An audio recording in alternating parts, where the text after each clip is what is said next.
The RMM Innovators return. Connectwise makes more acquisitions, and the 2020 ChannelPro SMB All-Stars have been announced. That and more with guest host and founder of Fast Computers, Chad Kempt, plus a special guest interview with IT customer service expert and author Don Crawley. It's ChannelPro Weekly number 166, Silos of Chaos. Hello and welcome to ChannelPro Weekly, episode 166. My name is Matt Whitlock, technology editor, online director, and your host of this fine program for people like you. And who are people like you? You are the VARs, the integrators, the MSPs, the MSSPs. You are the types of people that consult other businesses about technology. And if you consult other businesses about, manufacturing plastic pieces for spray bottles, unless you're doing the tech behind it, you're probably not in the right place unless you're looking for a new job. So if you are one of those people, we welcome you to the show. It's great to have you here. We've got a lot in store for you. Joining me this week and most weeks is my comrade in arms here at ChannelPro, the man who gets things done, who writes a lot and flies a lot and educates all of us on things you need to know. Please welcome executive editor Rich Freeman. Well, thank you very much. I used to fly a lot. Now I write even more because I'm not flying so much. That's true. It's true. You are now. When was the last time you've flown? Was it March? The last time you actually got on a plane? Yeah. Because I know Joel finally got on a plane and went somewhere, but you still haven't gone anywhere. That's correct. Not even for personal. No. I took a vacation in August, but I drove. So yeah, I have not been on a plane since March. It's been years since I've gone that long. No, that's great. And folks, that is such a stark change from Rich's previous daily activities, because you were on a plane 30 weeks out of the year most of the time, right? Yeah, probably more than that. Yeah, a good 100,000 miles a year domestic. Wow, that's nuts. Totally crazy. Well, enjoy it while it lasts, and who knows how long it'll last. It could last forever. Rich, this could be your new normal. Sitting in your apartment with the iguana behind you, typing away. Yep, there he is up there. Good old iguana. Good times. All right. Well, we have a wonderful guest host. I'm excited to have him on the show because he was a part of one of our recent ChannelPro online summits, and we got a chance to see him talk then, and he was a very bright and engaging and interesting guy. So I'm really glad we got him on the show. And he works for a company called Fast Computers, a company he started actually. They started out in 1998, which mostly focused on doing break-fix project work for transitioning to managed services in 2005. He's very active within the managed services community, sitting on the Datto Advisory Board, as well as the ASCII Advisory Council. And he attends and presents at several industry events throughout North America, including a recent ChannelPro Online Summit. Like I mentioned, please welcome Chad Kempt. Welcome, Chad. Thank you very much, Matt. Great to have you on. So you do a lot of traveling throughout North America, at least you probably used to, and you do a lot of events, probably a lot of online events now. But you are not from North America, is that correct? No, I'm from North America. I'm not from the North America that most of you guys know, known as the United States of America. Oh, that's what I meant to say. You're not from the U.S. Sorry. I know that's North America. I understand. I'm up in Canada land here. I'm just right live from my igloo, where the sun is going to hit my camera at just the wrong spot momentarily and create a horrible glare. But yes, traveling is something that we used to do. I'm not a huge fan of traveling. I like being at the destination, but the actual traveling part, and for me, it's almost all international. That is not the best. I'm sure you guys can relate. Going through customs isn't the most fun that you can have, but it is what it is. It is what it is. And what parts of Canada are you from? I am in Southern Ontario, just outside of Toronto. I'm about an hour from downtown, and don't mind me moving around here as I fix this camera, but I will just chase the sun. I'm in a rural area, actually, just outside of the GTA. So basically, people are very generous with the term GTA. I don't know if it's the same in places like New York or San Francisco. I'm not sure how far from downtown New York you can be and still say you're in the greater New York area. But we really stretch it up here. So you could be, I'm about an hour away. You could be 2 hours away and you might be like, well, I'm just near the GTA. I'm kind of in the GTA. If you go far enough west, you get to the greater Tillsonburg area. So you can really play the card and just say, yeah, I'm in the GTA, and just be nondescript. Leave them hanging. So how rural are we talking? Because I'm also from a rural area. So are you talking like, you know, your neighbors have barnyard animals, or what are we Like, talking? I mean, you can still buy, you know, a lot of the land is in 100-acre plots, like that kind of rural. The town is 2,800 people. The county, it gets complicated due to his heritage reasons. We've kept all of the towns, but the towns are amalgamated under a county that you pay taxes to. So the county has 44,000 people in it, but there's a series of, say, 8 towns in the county. But we don't have a mayor of a town of 2,800 people, right? The mayor is of 44,000. But the land mass, if you look us up on the map, the actual county, I'm in Parliament County. It's no secret. So if anyone wants to Google that, you're more than welcome to. And if you do the Google, you know, the image view, the satellite view, you see a lot of fields. Wow, that's small. And Rich, you thought I lived in a rural area. That's like half the size of the town I live in. Wow, really? Yeah. And so, and just by the by, do you consider yourself in the greater Chicago area? Well, I have to, right? Because if people say, where do you live? And I say the town that I live in, like people are like, what? So you kind of have to say, I'm with Chad. You have to like say the biggest, closest city that somebody would have heard of. And that's kind of what you say you're near, even if you're really not anywhere near it, because it's what it is, you know, like otherwise no one's going to know what you're talking about. Yep. No, that makes sense. But Rich, you are the city man, though. You are like right downtown in a metro area. Yeah. I'm not even in the greater. I'm just right in Seattle. Yeah. So Chad, one of these things on this show does not belong. Can you guess what that is? Yeah, we got a city boy here. I understand. I've got to be careful what we say. Yeah. Watch the lingo; he won't understand. Yeah. You know. So, well, good stuff. I'm really glad to have you here. It's going to be a great show. It's going to be a lot of fun, I know. I want to talk a little bit about your background and your history with fast computers. So you started this company in 1998. How did you fall into that? Just kind of one of those things. You know, it was a combination of something that you were just, you know, good at. It was easy. Back then, it was like just me. Like I was the man in the, you know, the van, so to speak, like that type of thing. And you know, it was nothing at all like it is now. I really like to think of it as starting somewhere around 2005 when I decided, you know, I kind of had to decide, okay, are we going to go, you know, corporate? Like I had some clients that were, you know, like they build the company, they paid the company, but I mean, they were kind of close to a job, you know what I mean? Like it looked kind of like that.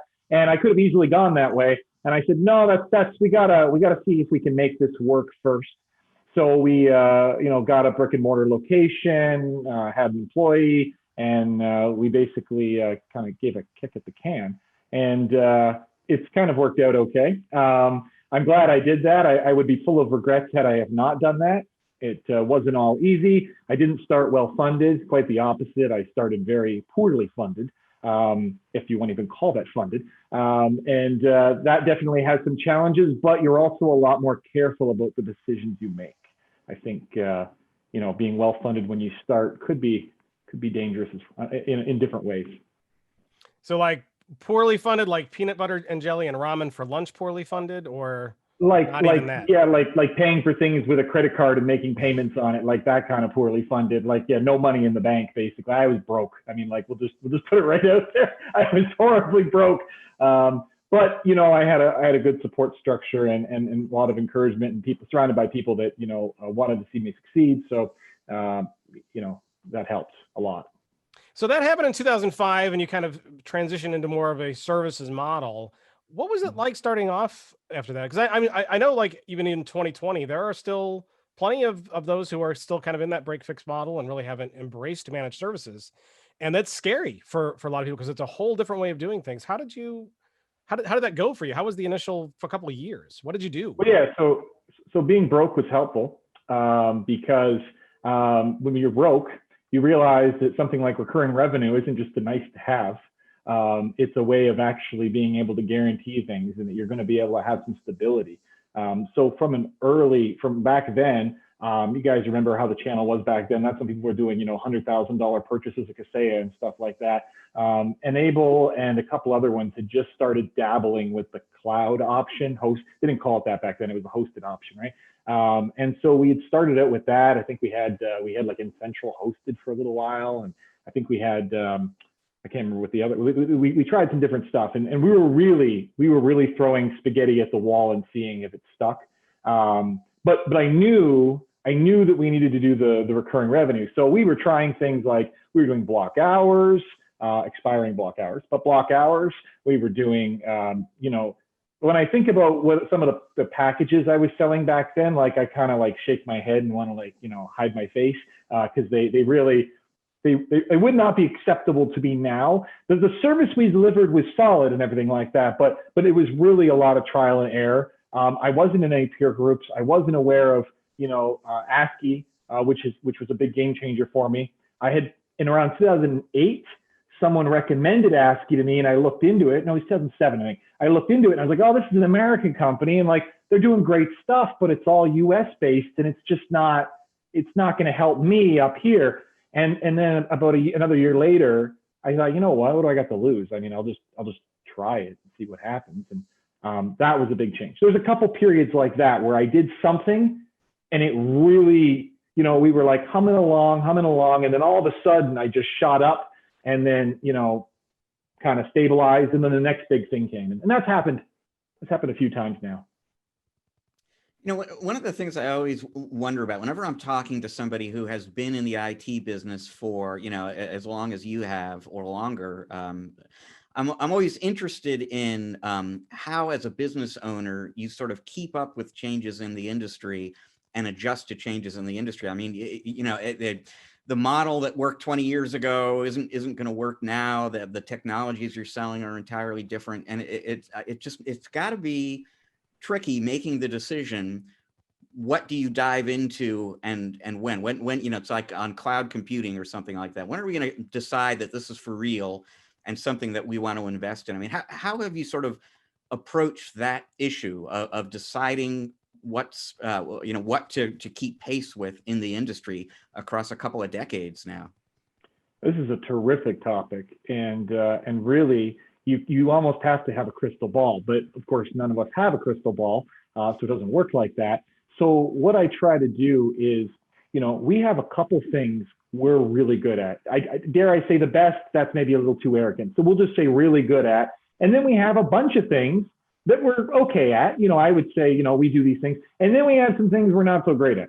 And the things that we're not so great at, we usually sub out or whatever. You know, we have partnerships we deal with like that, or, you know, the stuff that we're really good at, though, that's really the driving force behind where we're going. So, for example, several years ago, maybe 5 years ago, I said, okay, what isn't going to change? I couldn't, you know, back 5 years ago, I mean, you know, a lot of us were still clinging to the thought of SBS and things like that, which, as we know now, is, you know, totally dead. And, you know, there was big debates over what's on-prem mail going to look like. Okay, well, SBS is going away. Sure, we'll just do standalone, you know, Exchange servers. And, you know, obviously now that's like, if that was what you picked, I mean, that probably wasn't the best choice. Or if you think it is, then you have a smaller market. So what was going to be the thing? So I said network security. Network security is not going to change. Whether you're on-prem, people are trying to get into your network, or whether you're cloud-based and you're trying to protect, you know, your data both ways, the security is going to be everything. So we really stepped our game up. We were Fortinet shop, and we really invested a lot of resources into becoming very good at Fortinet, to the point that we work with other MSPs when they, for whatever reason, have a Fortinet situation, and whether they need a, you know, higher level expertise, or whether we had a couple this year where their customers read Gartner, and Gartner said Fortinet was the best. So they're like, we want Fortinet. Really not the best way to make a decision, in my opinion, but, you know, they weren't going to argue about it. And they said, well, fine, then Chad will take care of it. And so, you know, we got my guys on that. So we invested a lot in that. The other one is, you know, the continuity. Clearly, you know, like whether you're worried about natural disasters, or whether you're worried about fat-fingered employees, you know, making a mistake, or something in between, because there's many, you know, shades of variance in there. Data continuity is huge. So, you know, we focus very heavily on that. And that, to me, isn't one thing. That's not backing up servers. That's everything. That's, you know, you lost an email, how do you recover it? You lost a file, how do you recover it? Your line of business app is down. How you continue to operate? So those were the two, the network security and the continuity, that we really like heavily invested in, and then everything else was kind of secondary. So, there's probably other shops out there that are a lot better than us at Azure. We have a strong cloud base for our clients. We have clients in there. We're continuing to expand that, but it's something we're good at. We're great at network security and at the continuity level. Yeah, I mean, it's really interesting because there are two things there, and one is picking something that is going to be around for the long haul, and I mean, you identified two markets that are still good bets, for somebody getting into the industry now, and even if it's not specifically network security, but just betting big on security, that's probably going to work for you for a long time to come, and data protection as well. But the other thing that's interesting is the specialization factor. So you picked a vendor on the security side, and you're on the advisory board for Datto. So clearly you picked a vendor on that side as well, and you kind of went deep. I mean, I assume that has been helpful to you in both cases, just in terms of growing your business. See, this can't be overstated. You see that's actually my Datto Blue plaque behind me there for last year, my Blue Partner plaque. The reason why it can't be understated is here's the scenario. You have a customer, they're unhappy for some reason, whether it's your fault, the vendor's fault, the customer's fault, I don't care, okay? It's somebody's fault.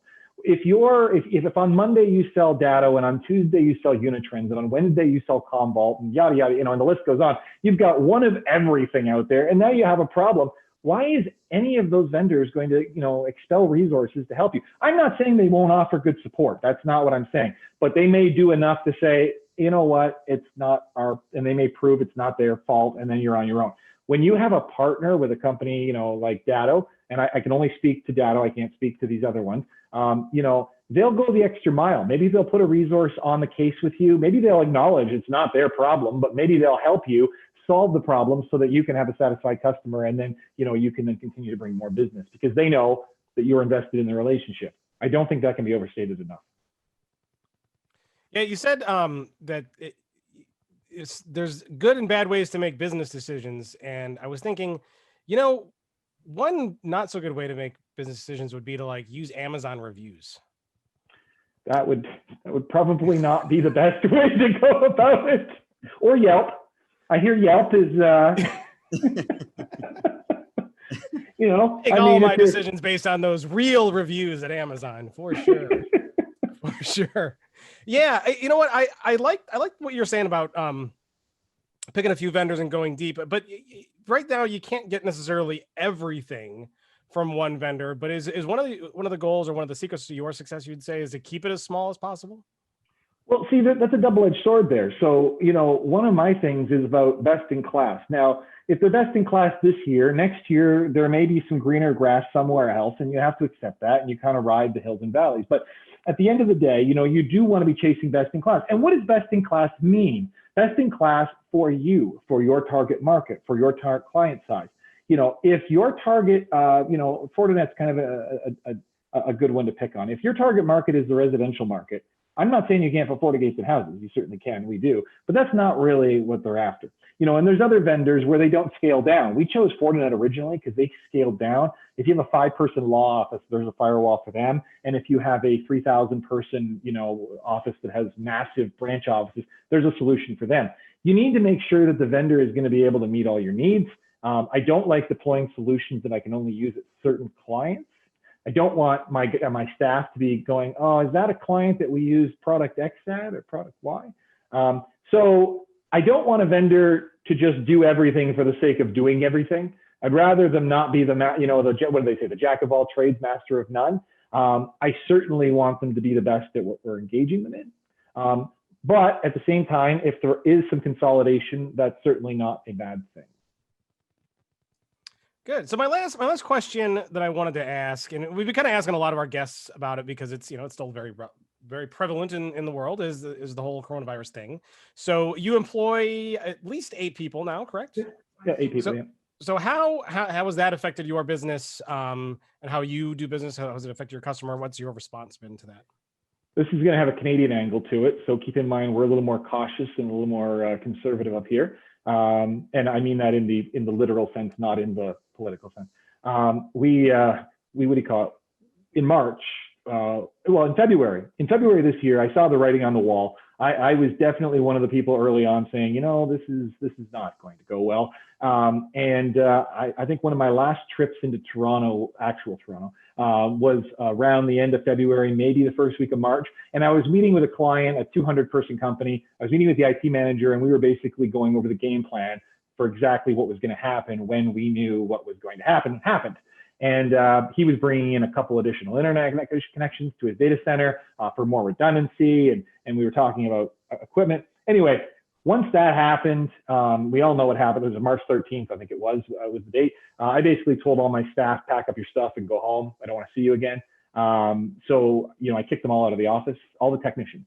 What I was left with back then, we had 7 people at the start of this. So I kicked them all out. I had my bench tech. He basically he only works in the shop, doesn't really do a lot of remote work. We sent him home until further notice because we weren't really sure what we were going to do. It was me and one admin person. And I came into the office. I'm sitting in the office now. I like the internet here better than at my house. So I'm working from here, and I have been the whole time, but we locked the door. No one was allowed in, no one was allowed out. And then all the guys were working from home, and it worked okay. We were in a position where it wasn't a problem. Like there was no total deal breakers. But for example, my one guy told me he doesn't actually have a desk at home. And so for the first 3 months, because he didn't know when this was going to end, he worked from his couch with an HDMI cord dragged across the floor, plugged into his TV, and using his laptop, keyboard, and mouse. And his TV is his second monitor across the room. So after 3 months, he said, this isn't ending anytime soon, is it? I said, I'm not bringing you back before spring 2021. That's what I see as the earliest. So he's like, I'll go buy a desk then. I said, okay, you do that.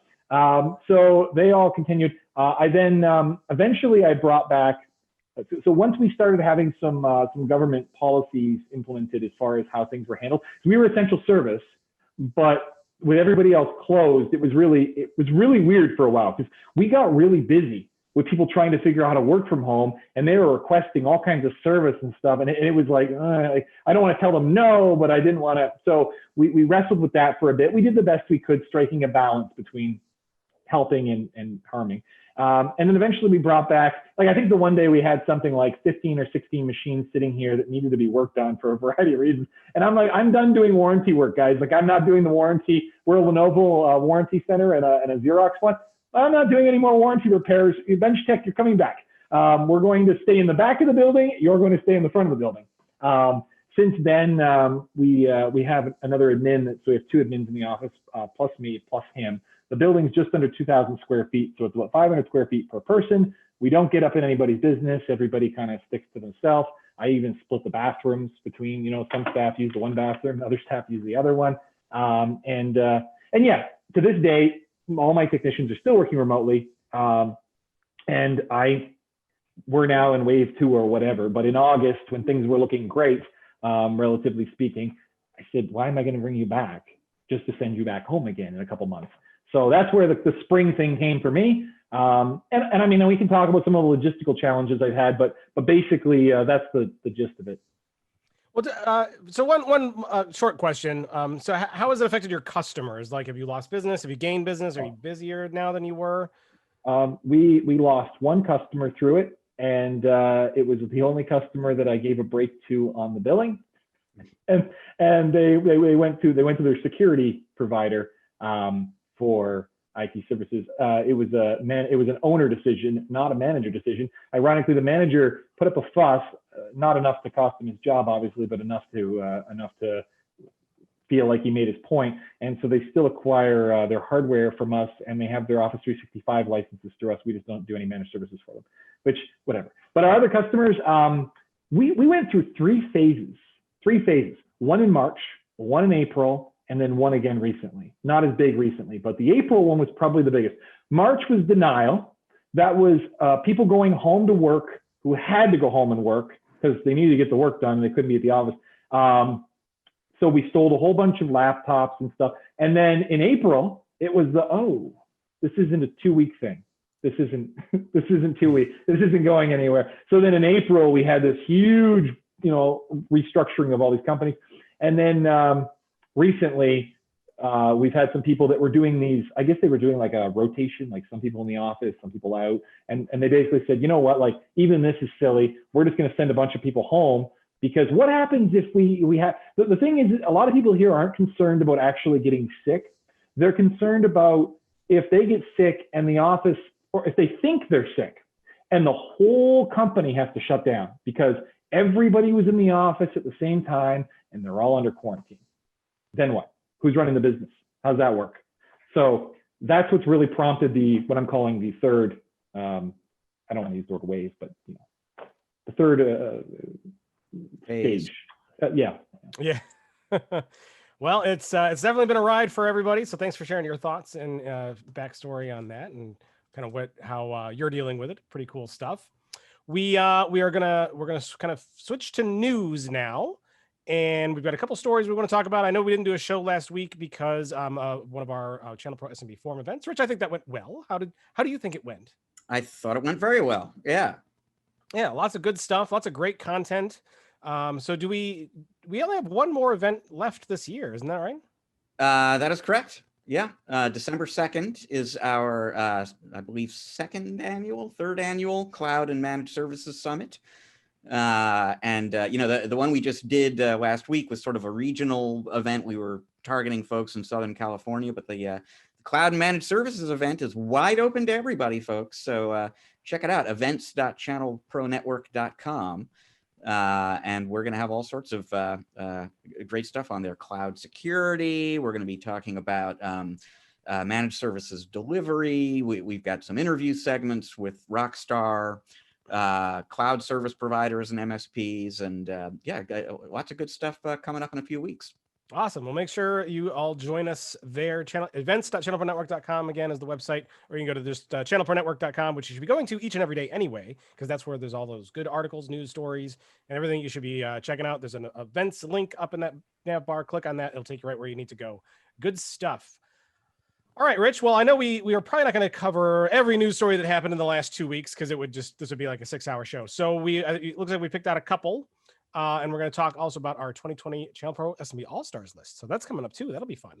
So, Rich, without further ado, RMM innovator Peter Sandiford returns. Is this like Batman returns? Is he?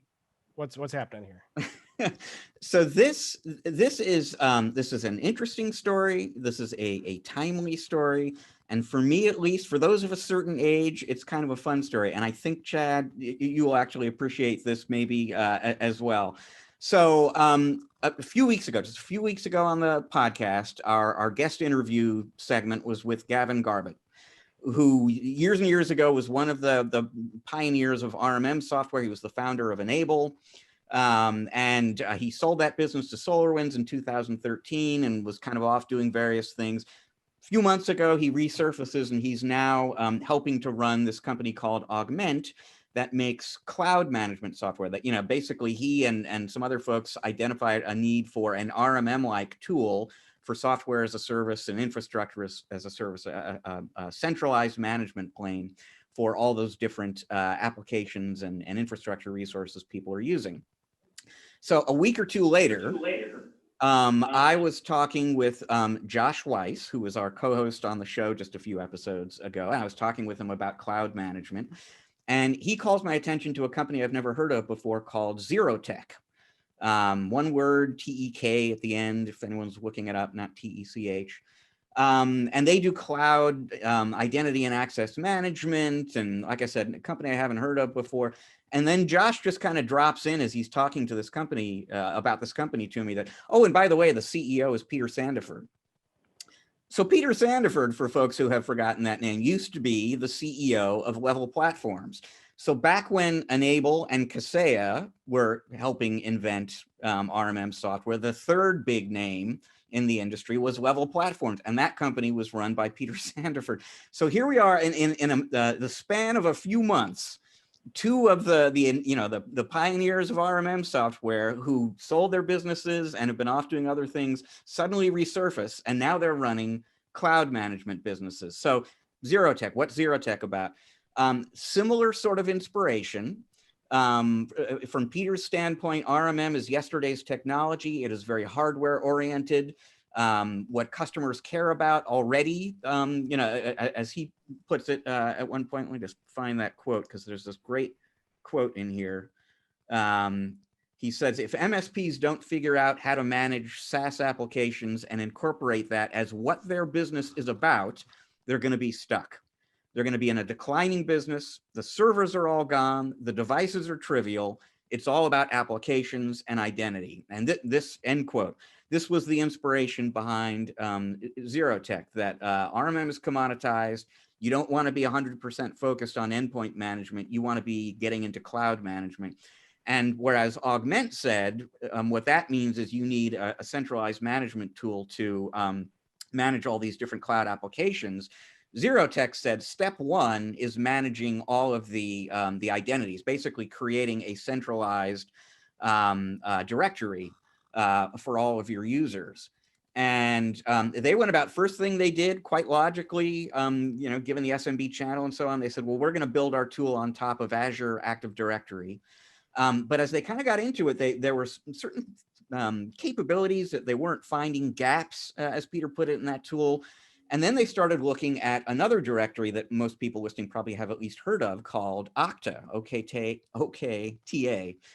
Octa is also a directory, very robust, very highly regarded, but it's also enterprise oriented.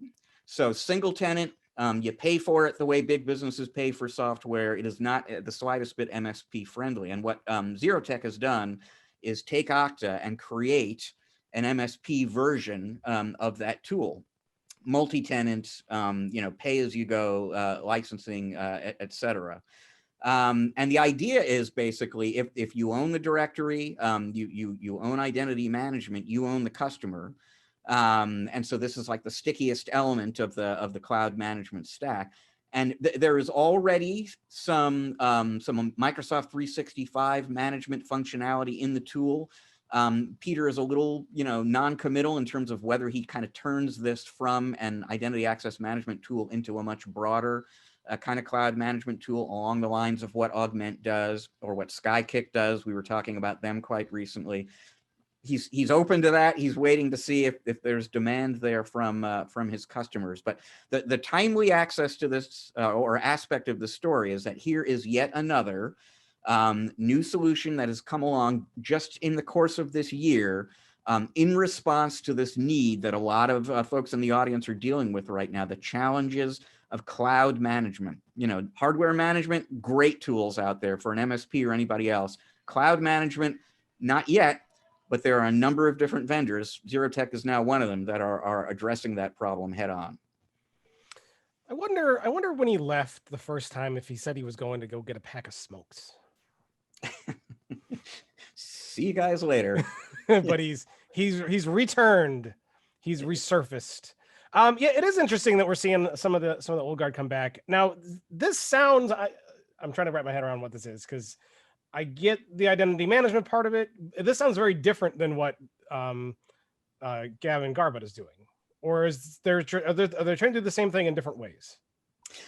I would argue they're trying to do the same thing in different ways. These products are very different.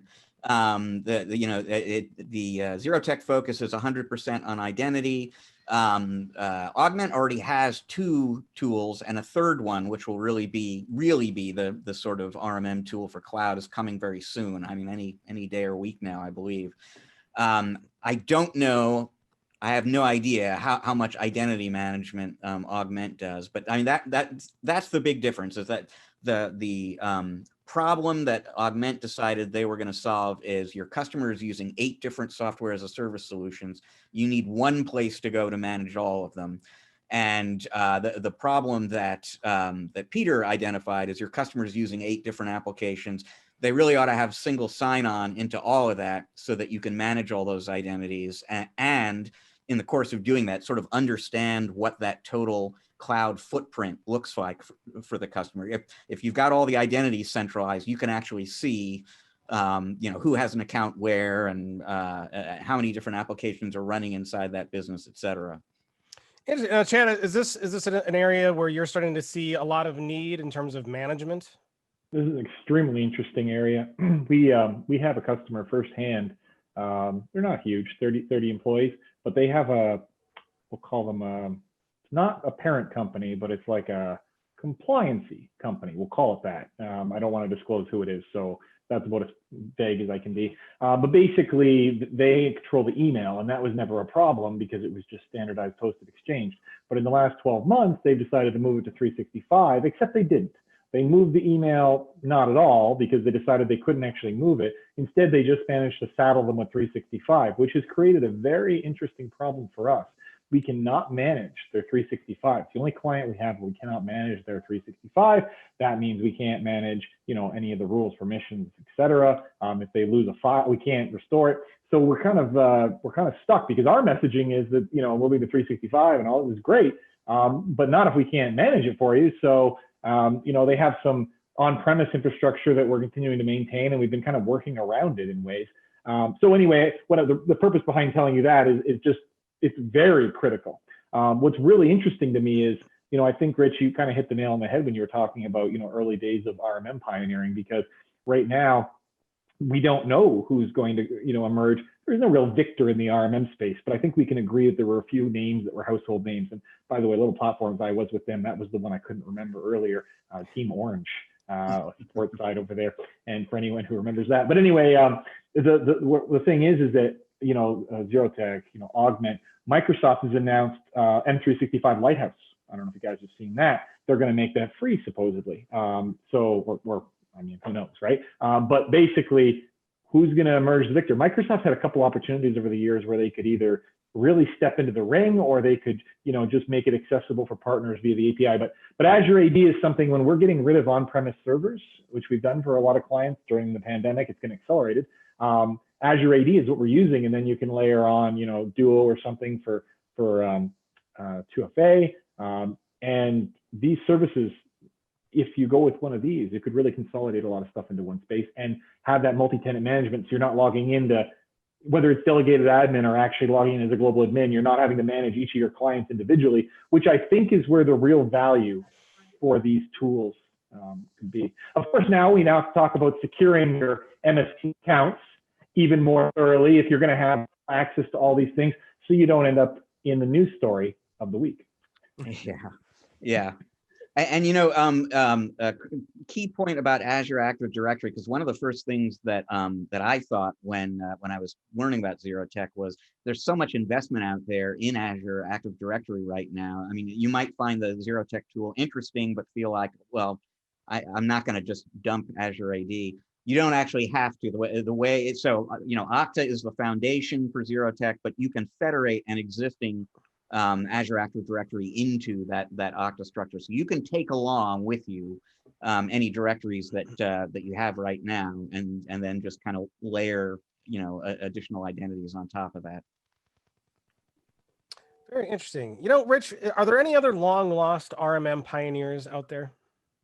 Well, yes, and I'm waiting like any day now. Gerald Blackie, who was the guy who created Kaseya, he is the. You remember that name? He is the what do you call it? The contemporary of Gavin and Peter. I'm waiting for him to surface because he's the only one who hasn't shown up yet. Well, maybe we should start putting his face on milk cartons all around the country. Yeah. See if we can get him to surface. Yeah, very interesting stuff. We'll watch Zerotech. Now, do you think this Peter Sandiford, he's going to start it up? Is he just going to go? Is he going to leave us again, Rich, when he's done? Well, eventually, I suppose. I don't know, but it sure sounds like he's enjoying himself right now. This is all, it sounds like he's doing this the way that you would kind of want to do your second big business. It's very kind of informal. There's no marketing department, as I think I mentioned. It's all kind of word of mouth, and they're just they're enjoying themselves creating this technology and kind of playing it by ear. And so I don't expect him to go out for a pack of smokes anytime soon. Anyway, I wonder if him and Gavin Garbett are like having barbecues on the weekend. It's like a big conspiracy theory. I don't know. We'll have to see. Well, very, very interesting stuff. We're going to move on to our next story, which is a Connectwise story. Now, Rich, we've we've talked a lot about stuff like this, especially over the last 4 or 5 years. Thank God, how long have we been doing this show? Long time. Jeez. 2016, we started this, right? Yeah, I think so. Yeah, wow. So how often have we had a story that said something like, blah company buys up blah? And we've seen a lot of buying up blah over the years. So Connectwise in particular has bought a lot of blah. They've opened their wallets in this last few weeks or months or whatever, and it bought some more blah. What blah did they buy? You know, you're reminding me, just as an aside, of an email I got earlier this week from our colleague Joel Zadespinner, and you know, he's our associate publisher, very busy man. He writes a lot of emails, and therefore sometimes he writes those emails very, very quickly. And I got this email from him the other day on the opening day of the Connectwise IT Nation Connect event for this year, and Joel asked me, has Connectwise made any accusations? And I wrote back, I'm guessing you mean acquisitions. And yes, they have. So what this, and you know, this is becoming a bit of a Connectwise tradition. A year ago at IT Nation Connect, their acquisitions were Continuum and IT Boost. Continuum was like a competitor of Connectwise in the managed services software space. IT Boost does documentation. Those were pretty big purchases. This year they bought smaller, but for them very strategic companies called Perch Security and StratoZen. And they both do sort of SIM and SOC. Perch is really stronger on the SIM piece of that. But from Connectwise's point of view, there are complementary capabilities that these two companies bring together that Connectwise believes will help them address a really critical MSP need in the security area. And the issue basically is that, as Connectwise describes it, MSPs today are dealing with what Connectwise calls silos of chaos. So you have all these different security tools, antivirus systems and firewalls and EDR applications and what have you, and they're all producing data and so on. So you need to do two things. And one is centralize all that information through a SIM service. And then the other is analyze that information. When Connectwise bought Continuum, you know, they acquired a whole security business, a pretty robust security business that Continuum had created. And that included some of that analysis capability, but that was all human driven. And that was security analysts, you know, studying the data. What StratoZen in particular is going to add to the equation is the ability to automate some of that analysis. So centralize the information with Perch, analyze it with StratoZen, and enable MSPs to be a lot more efficient in terms of studying data and finding threats and addressing threats that legitimately need to be managed. Now, Perch Security, for people in the Connectwise world, that's probably a familiar name. It was 2 years ago at another IT Nation Connect event when Connectwise announced that they were going to be making a giant investment in security. That was like the strategic focus for them going forward. And one of the things they announced at the time was that they had purchased this equity stake in Perch Security. Now, you know, and they've been working very closely with Perch ever since. Now they own the company outright. And two reasons for that, basically. One, you know, there's a difference between partnering closely with a company and owning the source code. And they're very excited about what they can do from an innovation standpoint now that Perch is actually inside the business. But the other thing is just Perch is not just a managed SIM company. They are truly a managed SIM company for MSPs. And Connectwise was looking for something, you know, if they were going to make an acquisition, they wanted it to be a company that really understands MSPs and has built their product around the needs of MSPs. And they feel like that is what they're getting with the Perch product. Last point is just for anyone out there who is a partner utilizing the Connectwise Fortify product set right now. It used to be Continuum Fortify. Now it's Connectwise Fortify. You're not actually, you may not even notice right away that anything has changed. You're probably not going to be buying or subscribing to some new product. The products that you have, though, are, according to Connectwise, going to be smarter and more effective and more capable for you because this underlying technology is now going to get built into the Fortify platform. Are they still going to run it like run Perch for existing customers as a separate product too, or is it eventually just going away and all in Connectwise? So, yes, for the most part. So if you have an independent partner relationship with Perch or StratoZen, that will remain the same. They're not shutting any of that down. They're not going to force anybody into, buying other Connectwise products. If you're using, StratoZen alongside Data or Kaseya stuff and so on. The one area that might where you might see a change if you work directly with Perch or StratoZen is that there is some thought about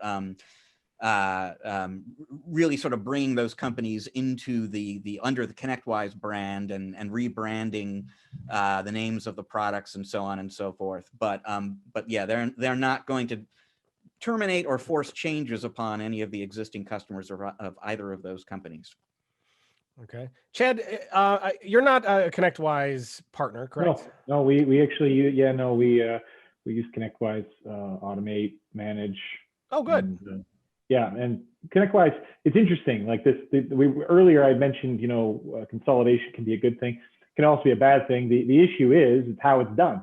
Hopefully we don't mind me picking on Cisco a little bit here. Do you guys remember when they bought those flip cameras? Yeah. And then they went away. When Cisco bought that, what do you think? What do you think they were thinking? What do you think the long-term strategic goal was?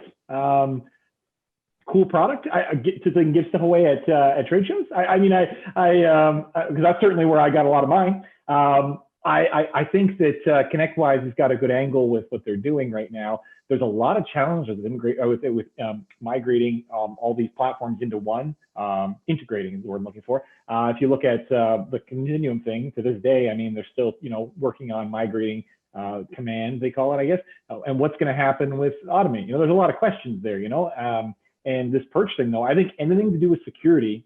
I made I guess it wasn't really a funny joke, but I made a comment earlier about an MSP ending up in the news, and something that's literally, I think, most of our worst fears at this point is that something you overlooked or didn't do ends up with a security breach. And so any investment in security as opposed to doodads and gizmos, to me, is a great idea.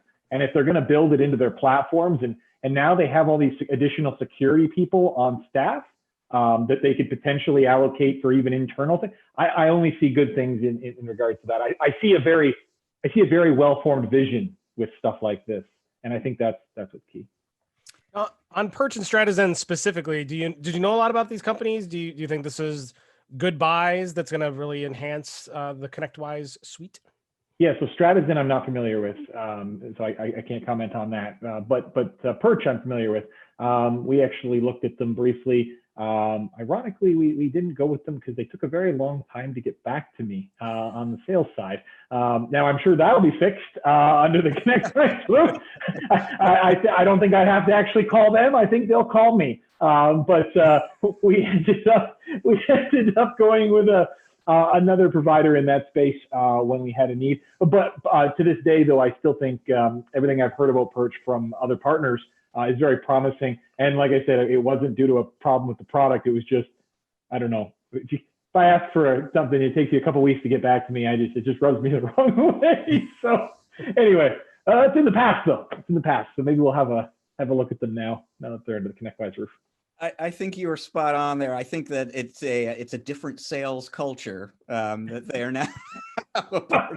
So yeah, getting a call back will probably not be an issue down the road. I have an update, a bit of an update for you on the issue that you raised there. The whole fact that Connectwise, since purchasing Continuum, owns 2 RMM systems, and I had actually been under the impression as recently as a few weeks ago that they were on the verge. Connectwise was on the verge of announcing that they're sort of merging these 2 products. And I interviewed their chief product officer this week, and it was pretty clear to me that they are not merging those 2 products now or theoretically forever.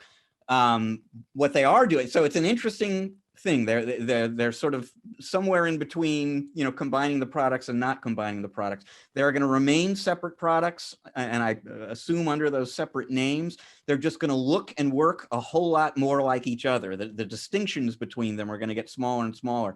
And the thinking behind that basically is, as Jeff Bishop, the Chief Product Officer, put it, there are different markets for these products. Automate is the do-it-yourself tool. If you want to get into the configuration settings and the customization and really kind of own it and make it your own, and you've got techs who are into that, Automate is probably the way you're going to want to go. If you are more into that outsourced kind of model where you want somebody else, you know, running the help desk and monitoring the interface for you a lot of the time and so on, and there are businesses that have, you know, use that kind of outsourced model as their whole strategy for growth, Command is probably going to be more appealing to you. So they don't want to eliminate that ability to choose one way or the other, but they also want to give you, they want to make switching between those tools, if you decide to do that someday, fairly easy. If you're using both tools for some reason or other, the interface shouldn't look entirely different. So they, one of the other things Connectwise announced this week is this new platform, this new architecture called Fusion, which is going to underlie all of the Connectwise products going forward. And so that includes Command and Automate. And then you're based on that Fusion platform, you're going to see those two products start to look and work a whole lot more like one another, but you'll still have the option of going one way or the other. So is this going to be a trend though? If you look at SolarWinds, is basically the same way, right? You have N-Central and Logic, Dog, Max, Hound, Focus on the other side there under the RMM name. And sorry, I figured you'd get that one there, Rich. And so we already have seen that. And I remember all the chatter in the channel when that happened. Everyone was like, what are they doing? What's going on?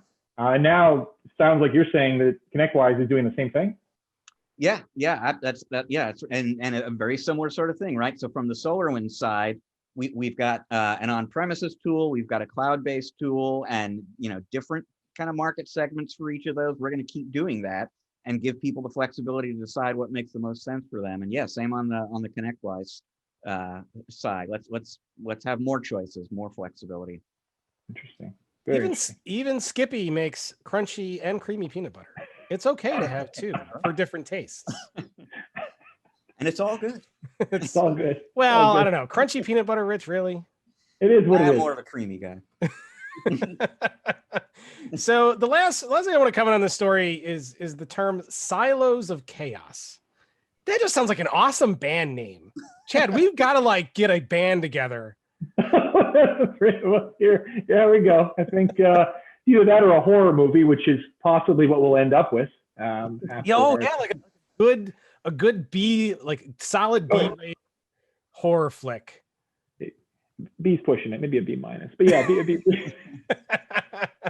Silo. I just love that. Silos of chaos. Yeah, that's a band right there, dude. That's a metal band.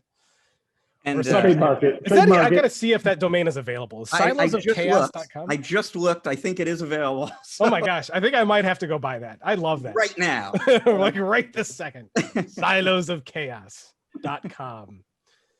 Oh, beautiful. All right. That's going to wrap up for news. Rich, we just unveiled a week. It was the beginning of the month, I believe. So a couple weeks ago. So we would have talked about it last week if we had a show last week. But that is the 2020 ChannelPro SMB All-Star Awards. That list hit this year. Now, a few years ago, we kind of revamped how we do All-Stars. This is the third year we've done it this way, I believe. Yeah, third or fourth. I think third is right. Yeah, and it's definitely getting noticed. I will say that, and it's a list people want to get on, and why. So the model here is, and we do like most magazines, we have a number of different kind of award programs. One of the really big ones that we make a fuss about every year is our Reader's Choice Awards. And that's where we run a survey. Basically, we go out to our readers. We say, what's your favorite product in this category or that category? So the readers tell us who the winners are. All-Stars is different because that is the ChannelPro editorial team. That's you and me and our colleague, Colleen Fry, our managing editor here. And the three of us sit down and we ask each other, which vendors in the last 12 months did something in the industry, something specific that really had an impact, a positive impact on our readers.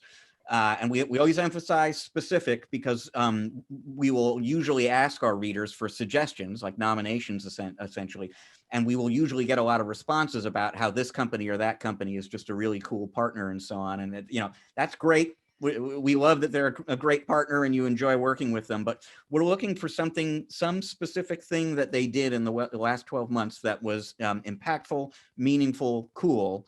And there is no minimum number. There is no maximum that we don't go in, you know, like we've got to find 10. We've done 20 in some years. I think it was 15 this year. We've set a bar, you know, pretty high. Whoever clears it gets an award. Whoever doesn't does not. And yeah, last week, right at the beginning of the month, we announced the winners for this year.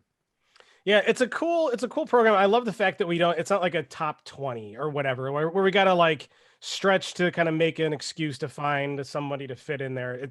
It's a very people would be shocked like how in depth our discussions are on this, and like how we're trying to convince each other to, in some cases, to like, this is why I think it's impactful. And sometimes you guys agree, sometimes you don't agree. And, you know, we get the big Nerf bats out and we start beating each other over the heads with them. I think people would be shocked how much thought and effort goes into this list. And I think that's why people want to get on this list now, because it's more than just saying, hey, you know, blah company is a great company. There's lots of great companies in the channel. There's lots of great partners and solution providers, but they have to do something within a specific time frame to be considered, and it's got to be meaningful and something that we can point to and say that's a reason why. And I think it's pretty cool. Chad, what do you think? Is that pretty cool? Yeah, I agree. I think that's important. I think it's very important.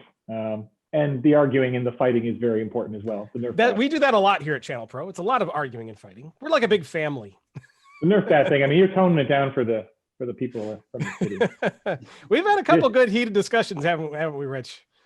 Yeah, well, you know, and the reason for that, it's interesting, even just listening to you talk about that before, it's not like we ever wrote or adopted a rule book about how, you know, but from the beginning, it was just sort of understood that you don't get on the list unless all three of us agree. It has to be unanimous.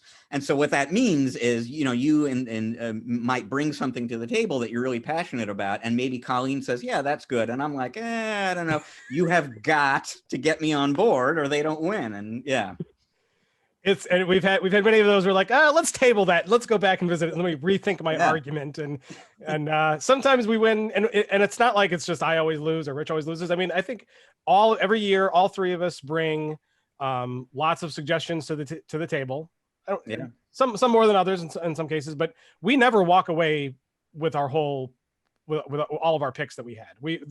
There's always some that get chopped on the off the list. And there's always that awful moment where you're sort of presenting one of your picks, just thinking slam bleeping dunk, right? Like, everyone is going to buy into this one, and then you start getting the push. I don't know, I'm not feeling it. Yeah. Yep. And then you're like, damn it. and everybody walks away happy. Everybody walks away a little angry. So, but it's all good.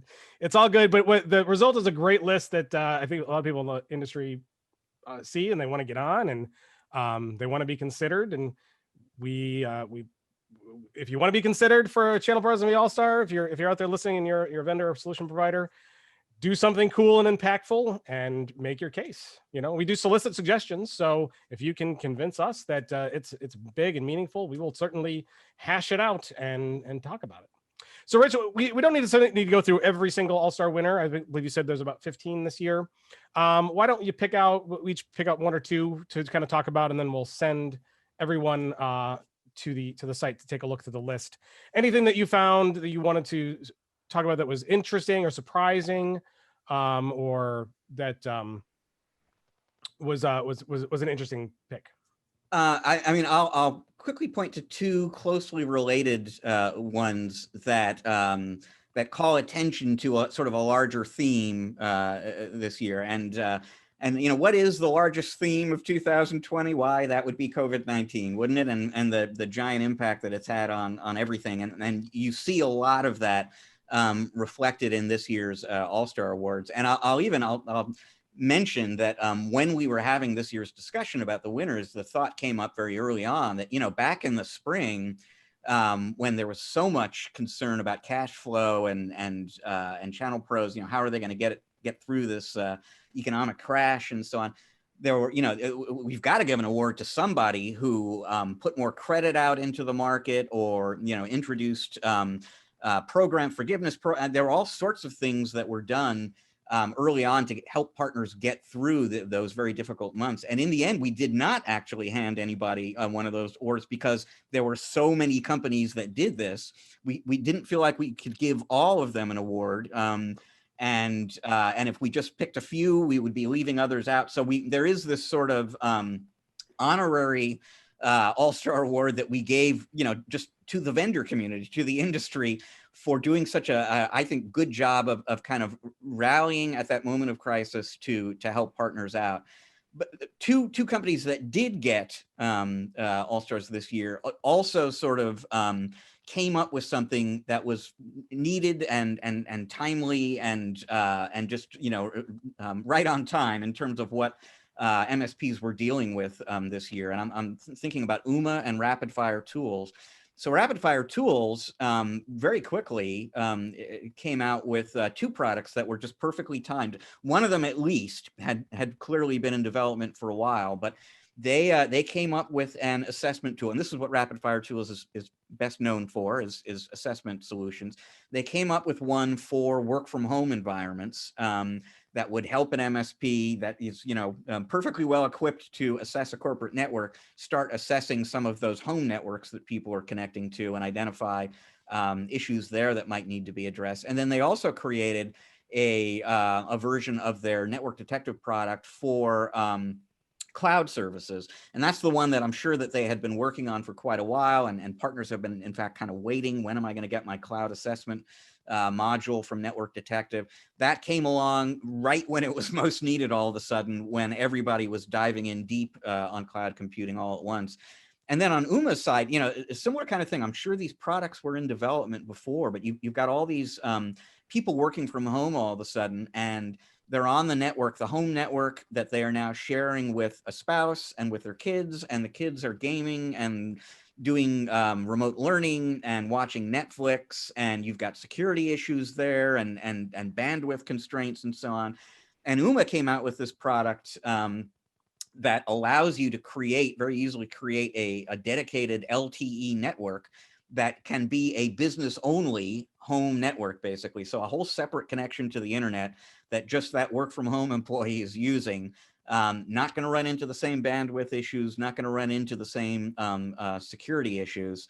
And what was the other tool that went along with that? Oh, the Connect, the Wi-Fi product that is sort of the complement. You have the LTE connection to the internet, and then you have the Wi-Fi product that makes access to that LTE connection available to business endpoints in the house.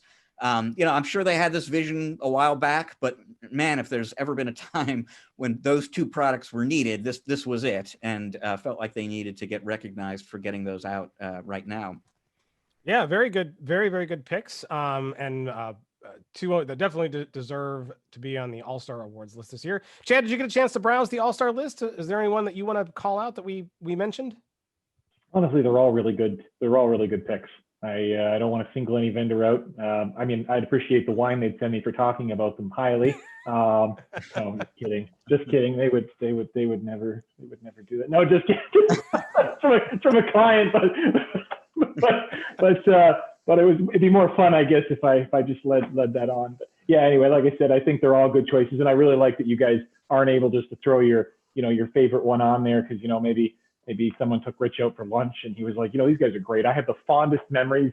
It just was a very tasty feeling I had. And then Matt shuts them down. It's like, listen, I wasn't there for that lunch, so that is off the table.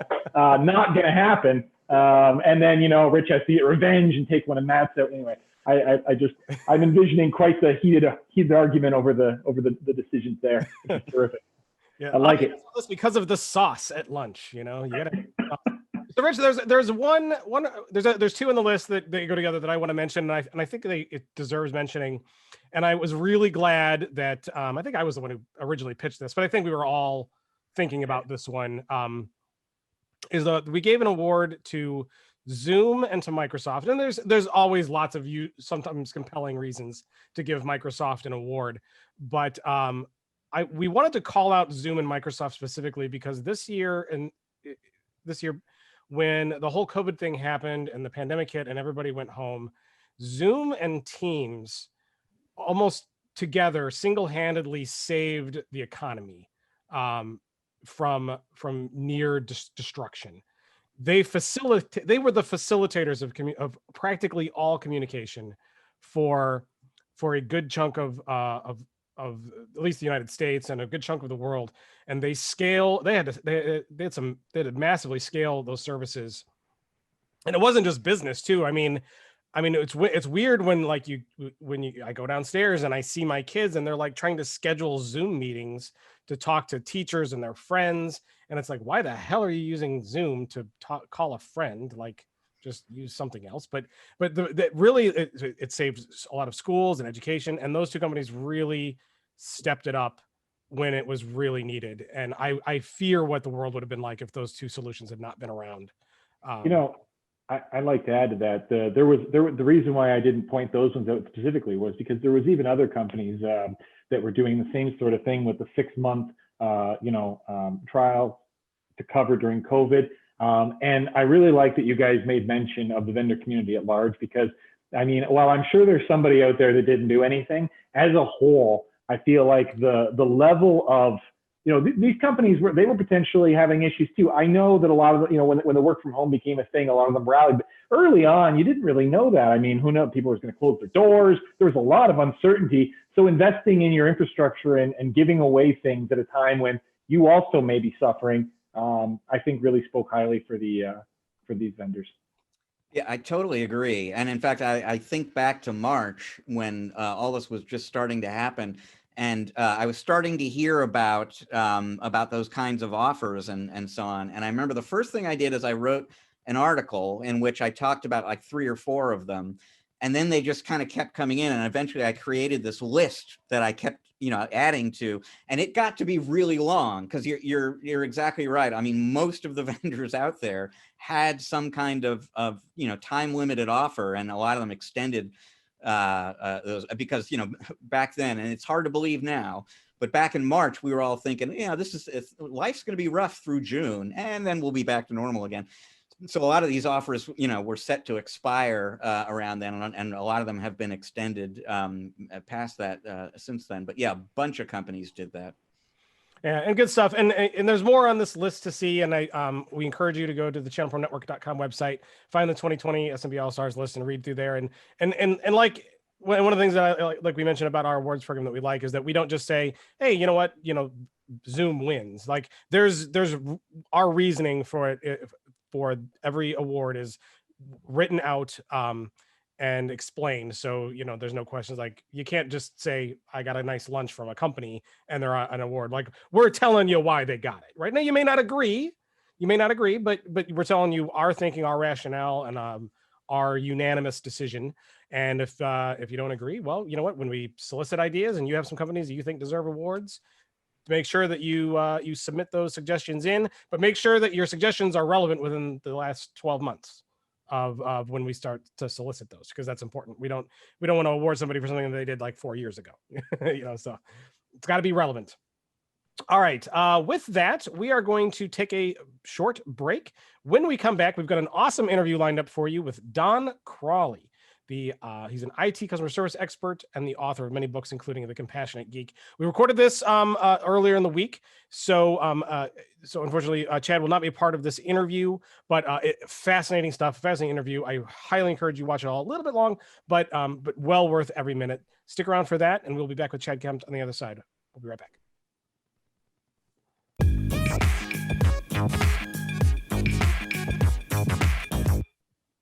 And welcome back to part 2 of ChannelPro Weekly. We are excited to be joined by our next guest. He's a 40-year industry veteran, a former IT trainer and consultant, and an award-winning IT customer service speaker. He's authored 8 books for IT professionals, like The 5 Principles of IT Customer Service Success and The Compassionate Geek. Please welcome Don Crawley. Welcome, Don. Howdy. A big Western howdy to you. Great to have you on. I was browsing your website, and I was looking at a lot of the books you've written, and you've written a whole lot of books, some on some of the stuff that we're going to talk about, but you've also written some books from a more technical perspective on like Linux administration and stuff like that, correct? Yeah, absolutely. That's how it all got started, was writing books for, actually creating training for IT people on Cisco ASA security appliances and Cisco routers and Linux servers and Windows servers and that sort of thing. And I don't know, maybe 12, 13 years ago, published the first one, which was the Accidental Administrator's Guide to the Cisco ASA Security Appliance. And I'll tell you, that is a page turner. Great plot development, fascinating characters. I mean, you can't put it down, right? But I published it thinking, oh, a couple of people will buy it and, make a couple of bucks during the last recession. And the thing went crazy, and it actually started selling, and one thing led to another. And so I did a book on Cisco routers and a book on Linux servers. And then the Compassionate Geek started to evolve, and we can talk more about that. But that's the short version of how those came about. Is that, there's that love story in there? Oh, yeah. The Cisco command line and all that. Well, stuff. That's, you can't have a great book or a great story without conflict, right? And so the conflict is, do I do it in the GUI or do I do it in the command line? It's sort of like Ford and Chevy, right? And for the true geeks, the answer is always the command line. Well, yeah, of course. I mean, there's no question about that. But interestingly enough, during the evolution of my time with Cisco, the GUI started becoming actually usable. I mean, some of your viewers who remember the early days of the Cisco GUI remember that it really was barely functional. But over the time that I worked with the devices, it got to the point where there were times where, frankly, it was easier to go do it in the GUI, even if you knew the commands, just because of the volume of typing. So maybe I've moderated my views on that a little bit, but I still think that that VI is the best word processor ever created. Hands down. So. Fantastic. So I mean, 40 years is a long time. You've been around quite a while. Tell us a little bit about how you got into technology. What steered you down that path? This is something that you guys can probably relate to, and your viewers and listeners as well. I've always been a geek. I was teased mercilessly. I was always, picked on in school because I was a geeky, nerdy kind of guy. And as an example, when I was 12 years old, I decided to rewire a piece of electronics. And so I rewired it and put it back together and plugged it in and powered it up. And there was a loud crack and flame shot out, and it set my bedroom on fire. It's a true story. And when other kids were playing softball and baseball and football and doing the things that other kids do, I was more interested in climbing around inside giant pipe organs. In fact, you can see a little pump organ behind me. I still play, but I wanted to figure out how they worked. And instead of having a chemistry set, I had a laboratory and made noxious gases and explosives and that sort of thing at the age of 12. And so it was a natural evolution to get into electronics, and so I started looking into radio broadcasting and got interested in setting up radio stations and built a 100 milliwatt radio station in my backyard. And so I learned broadcast automation. I worked with broadcast systems. I got into programming, but my heart was always in engineering. And then I'm trying to make this a short story because it can go very long and get very boring. But when I worked in radio, I discovered that I realized that if we automated station operations and built networks to control them, I could manage the radio station without leaving my desk. And I'm fundamentally very lazy. And so the idea of being able to type a couple of commands on a DEC Pro 350, talking about your days of old gear, and change the song that was playing or tell it which commercials to play and so on, was really appealing to me. And so that was where I started learning about data networks, was to remotely control the radio station.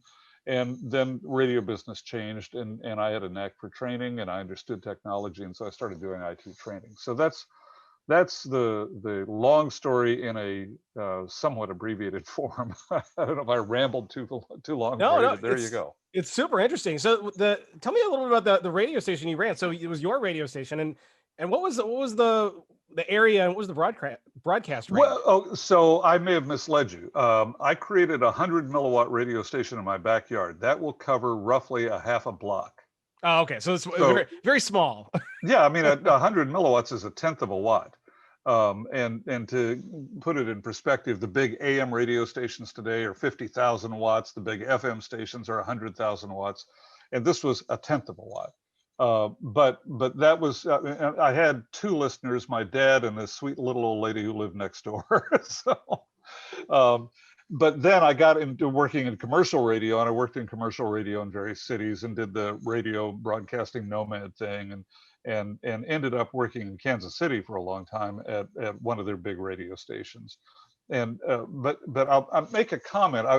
I got interested in radio from an engineering perspective, and then I noticed that the DJs always had cute girls hanging around with them, and I thought, well, I need all the help I can get in that area. So I started getting into being a DJ, even though I was really more interested in engineering, except that I was also really interested in meeting girls. So that was how that played out. That's a driver of lots of geeks. It is, because I didn't have the social skills to charm them, but if I could be a DJ and play their favorite songs, then maybe they'd like me. So. And you might have missed an opportunity back when you had your own little backyard station, because talk about targeted demographics for advertisers.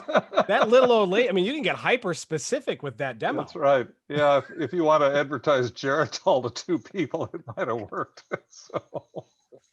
The lost money and the things that never were. Yeah, that's right. That's right. All those, the woulda, coulda, shouldas. Yeah.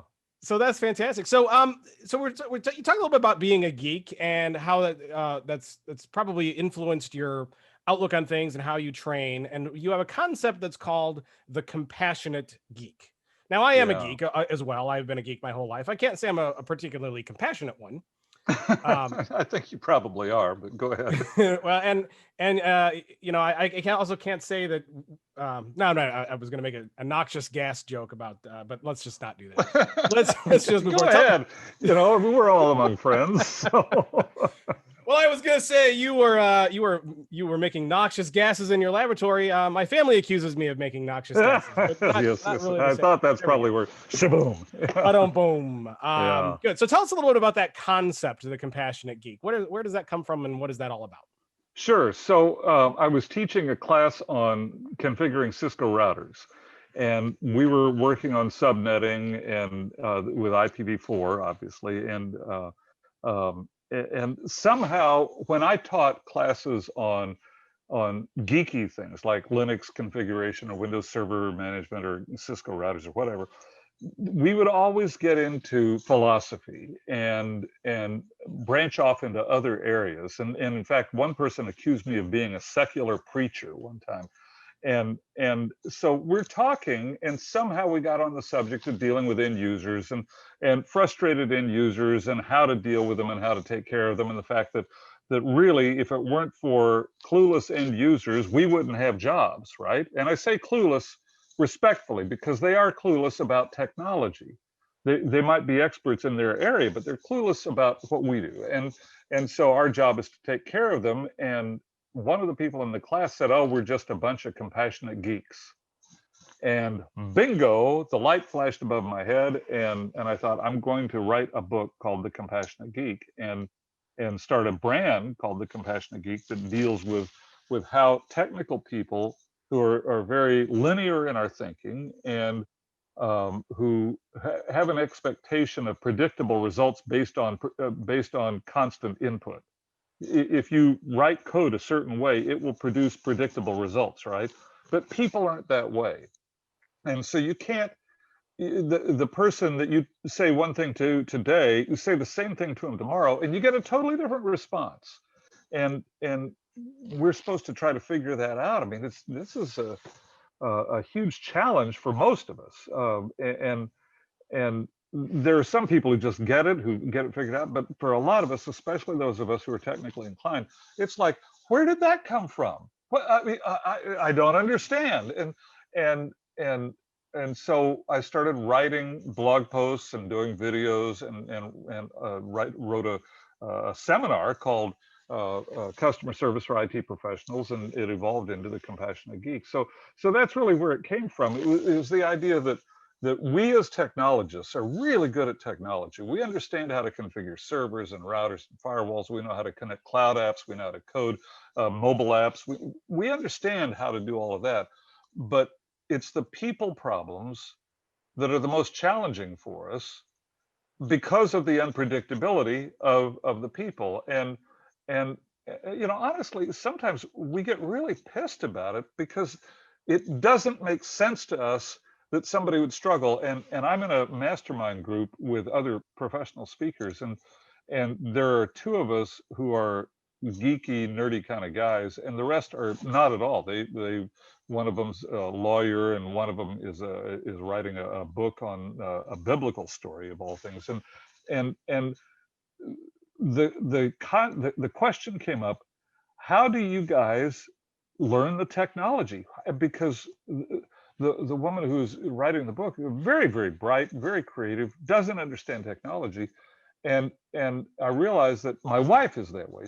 My wife is a ceramic artist and a yoga instructor. She doesn't understand technology. And I started thinking about what's the difference between us as geeks, nerdy kind of guys and gals, or civilians, if you will. And I realized that for us, the technologists, we see technology as an ongoing puzzle to be figured out. And we're fascinated by the process of figuring it out. And we have no qualms about setting up a test system in VMware, VirtualBox, or a test network using GNS3 or whatever it is, or even old routers. That to us is exciting, and it's fun. And for the non-geeks, that is anathema. That just makes them want to run screaming from the room and hide under a rock. And it's not that one is right or wrong, it's just a different point of view. And we as geeks and technologists and nerds, and call us whatever you want, we need to understand that the people who struggle with technology can still be very, very bright, but they just don't have that curiosity about how technology works, that desire to take something apart and put it back together, which was what I did with it was a tape recorder when I was 12 years old, but I still do today. I mean, I take things apart. My best friend is an engineer. He has an undergraduate degree in physics, and he's an engineer and a geek through and through, and he loves taking things apart to figure out how they work and putting them back together, and that's what we do. So I think that I've kind of gone on a rant here, but it's this idea of how do we take care of the non-technical people, and why should we do that? And it's understanding that you can really be smart, you can be very, very smart, and still not get technology. And that's what the Compassionate Geek is all about. It's recognizing that we are here to take care of other people the way they take care of us. I mean, I take my QuickBooks backup to my accountant, and God forbid you'd ever have me do your books. Good Lord, it would be awful. I can't even balance a checkbook. But every quarter, my accountant and his staff take care of me.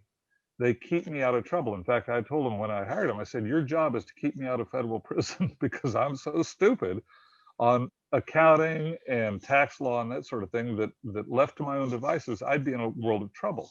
And it's the same thing with our end users. Left to their own devices, they'd be in a world of trouble. Our job is to keep them out of trouble, and to do so in a kind and compassionate and understanding and empathetic way, realizing that just because we like technology, just because we thrive on figuring out the puzzle, doesn't mean that other people do.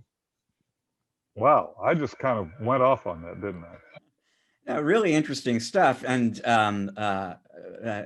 hugely relevant to our audience, actually. And I mean, and it goes straight. What you normally, as I understand it, what you spend most of your time writing about and talking to audiences about, fits broadly into the realm of customer service. That, you know, everything you're saying there is very customer service related. But the reason I reached out to you originally, and the thing that I'd love to dive into a little bit with you here, is a different topic, but also a very sort of personal, related issue, which is stress management. Yeah.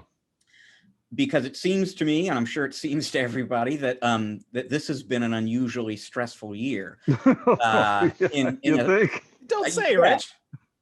I'm going out on a limb, but and that's true, you know. And this is all in a normal year. This is a stressful business for folks to be in. So I mean, I just maybe as that starting point, you know, when you're working with clients and so on, are you noticing people coping or attempting to cope with even more stress than usual?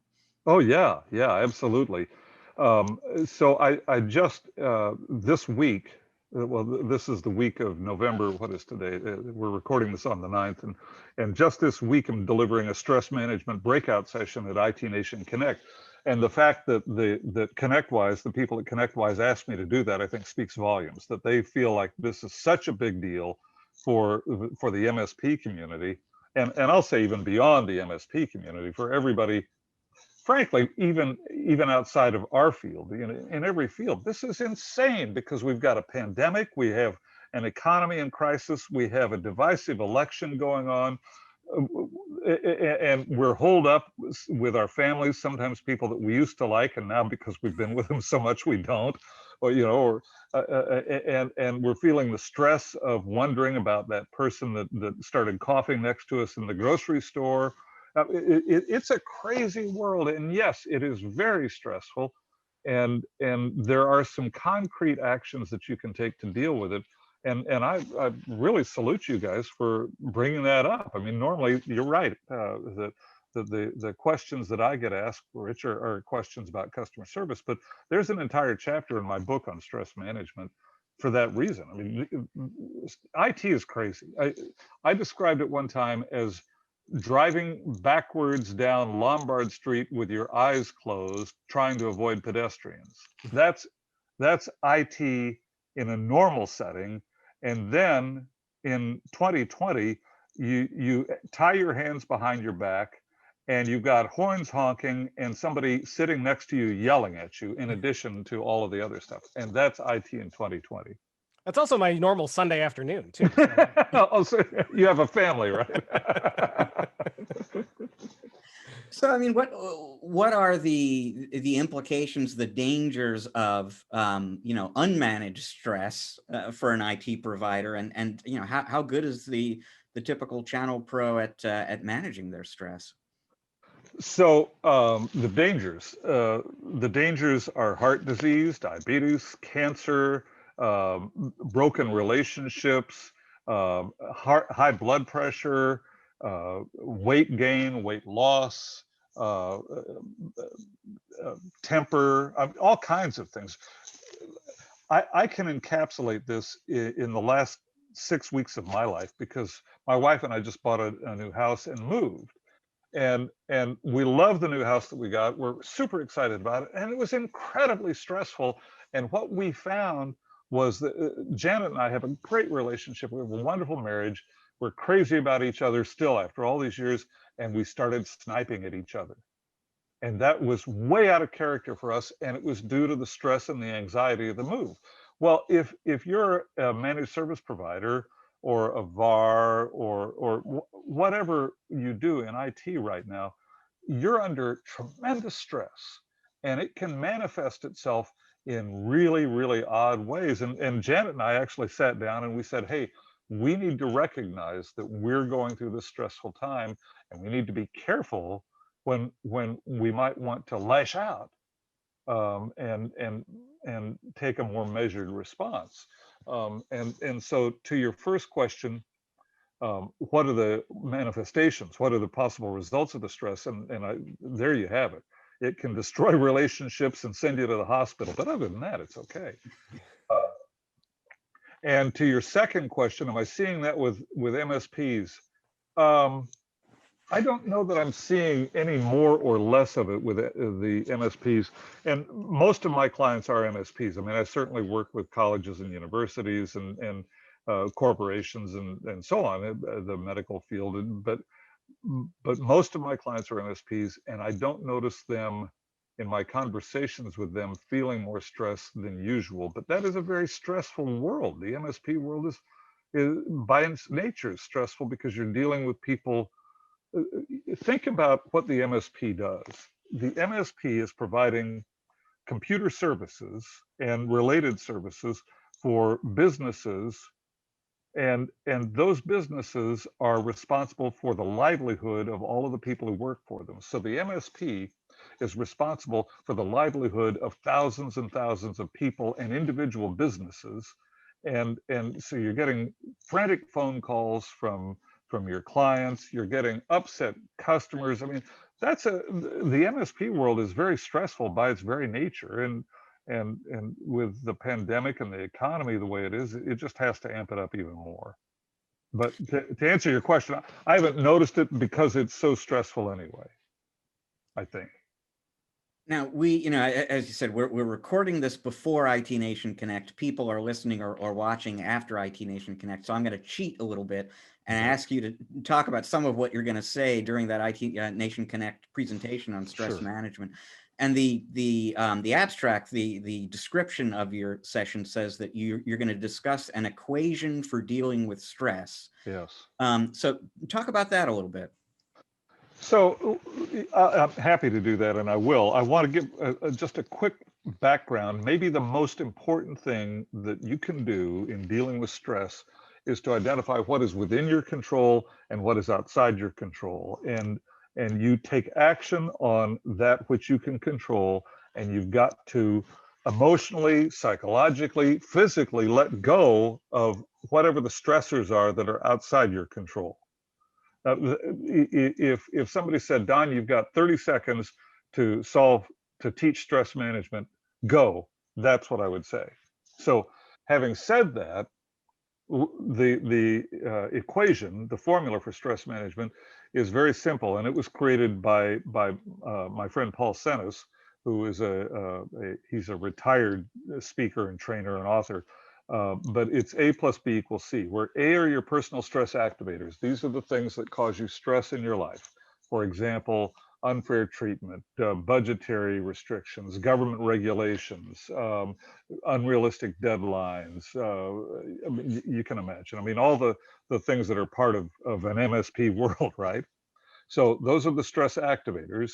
And B are your personal beliefs and behaviors in response to the stress activators. So let's say that one of your stress activators is the unfair treatment.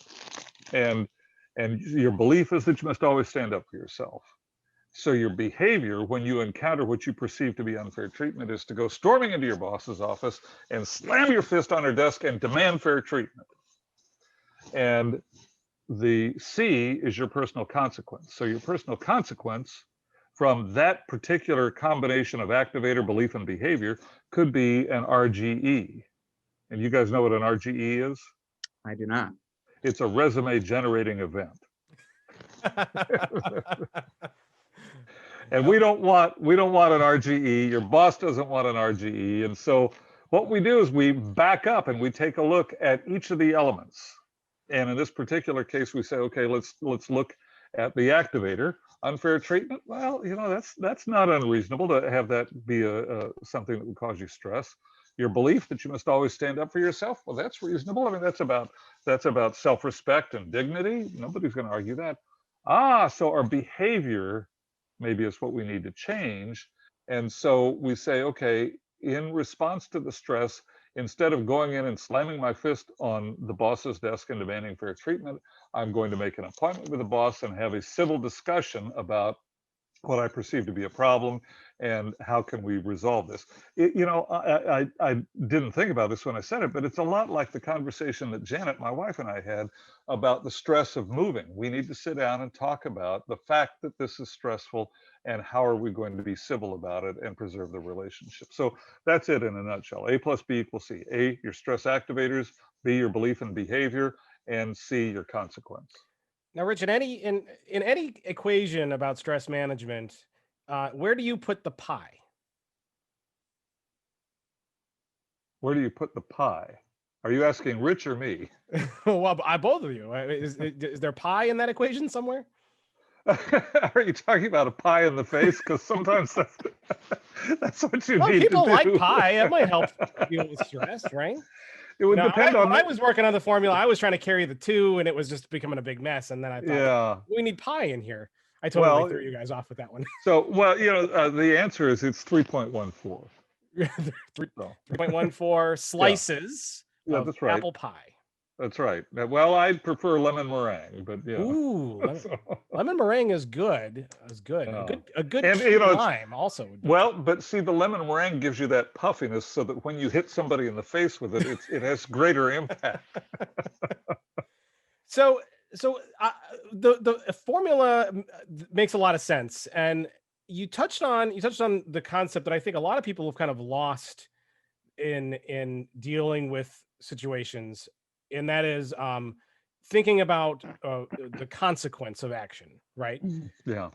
How can you help people see and figure out and look forward to see what those kinds of consequences are going to be? Well, that's a great question, Matt. And we actually have an exercise that we do in the training, and we did it at IT Nation Connect, and I do it in our in-person and online training as well. And that is where we have people write down the list of stress activators, their beliefs, their behaviors. We create 4 columns on the page. And then in the 4th column, you write down the consequence of each combination of belief and behavior. And then you think about what is a desirable consequence. What is the outcome that you want in terms of achieving a positive outcome for everybody who's involved in this? And sometimes, as you think about things, you may not be aware of the impact of your words, or aware of the impact of your actions. And so another thing that we work on is this concept of awareness and intentionality. And the awareness is that you want to think about how your actions and your words appear to other people, and how they are perceiving you. And then you want to be intentional about choosing words and actions that will achieve that positive outcome. And it's not a throw a switch and instantly you become more aware and you make better decisions, but it's even being aware of the need for awareness.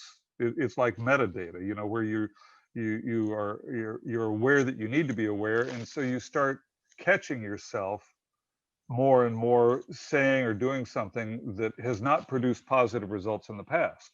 I think about in IT, again, we tend to think very linearly, and so we tend to just say what needs to be said without thinking about, can I say this in a respectful way, or in a way that will, I don't mean to be disrespectful. I'm just saying my response to whatever phenomenon is, but can I couch it in more respectful terms so that I achieve my desired goal of changing the behavior of an end user or a boss or a client without being off-putting to them. And I think that's really the key, is to gradually work on your awareness of your behaviors, your words, and their impact on other people, and then being intentional about changing them, making different behavior choices, and that's all they are, is behavior choices, so that you can achieve a better result.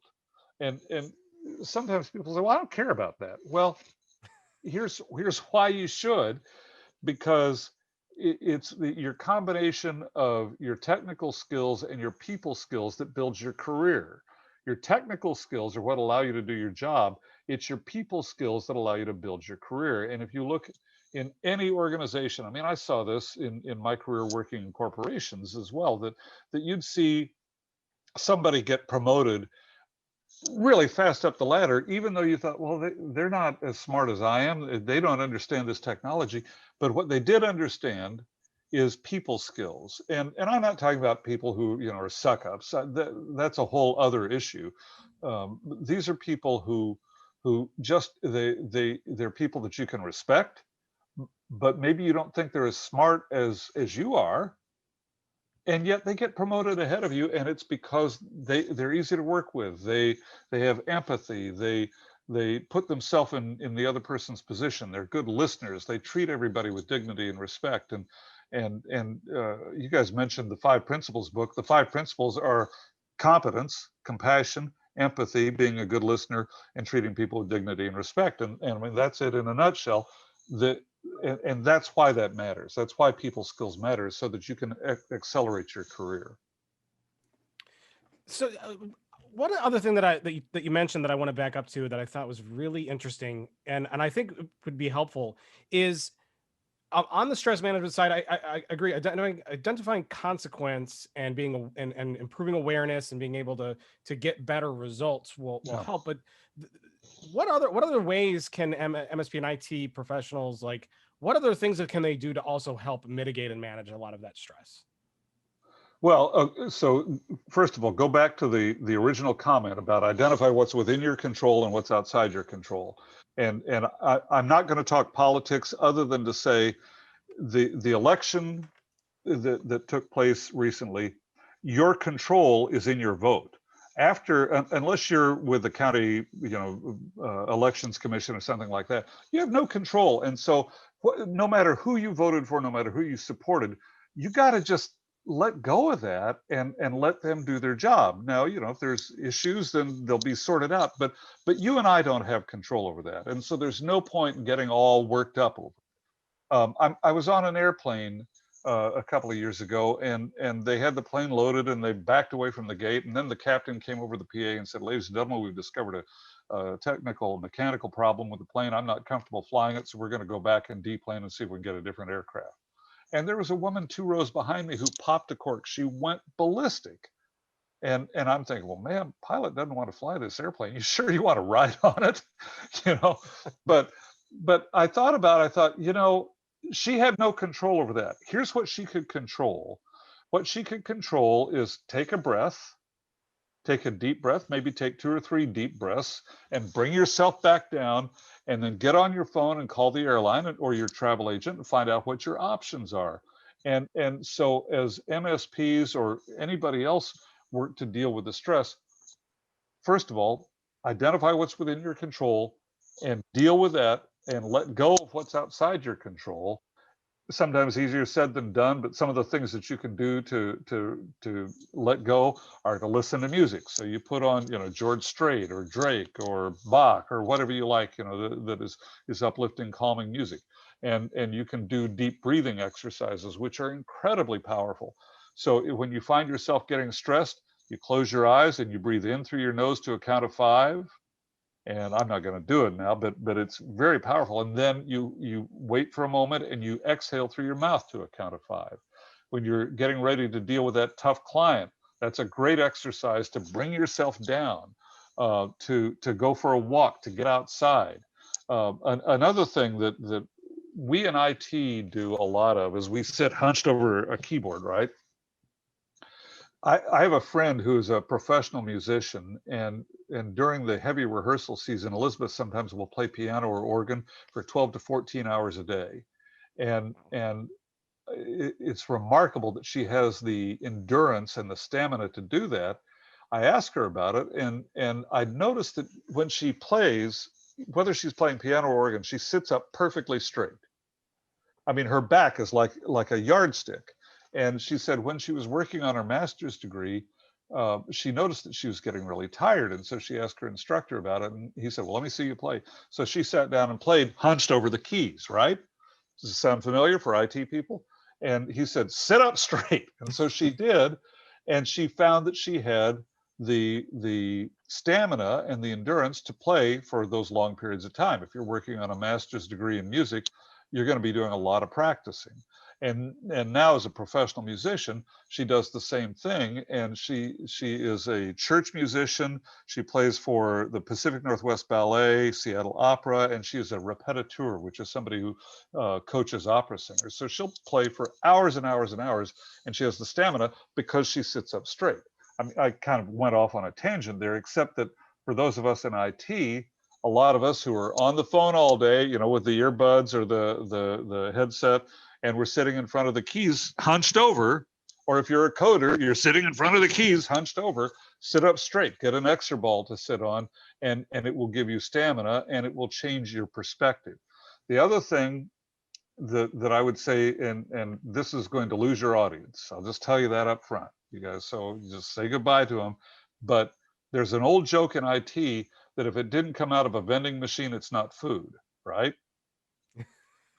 And behind every joke, there's a little bit of a joke and there's a lot of truth. And so we need to be careful of our diet. And that means if you're drinking the energy drinks, leave them behind. Instead, just drink water. I mean, I'm a big coffee drinker. I drink coffee all day. And what I've done is I've cut back so that as soon as it hits noon, I start drinking herbal tea or just water.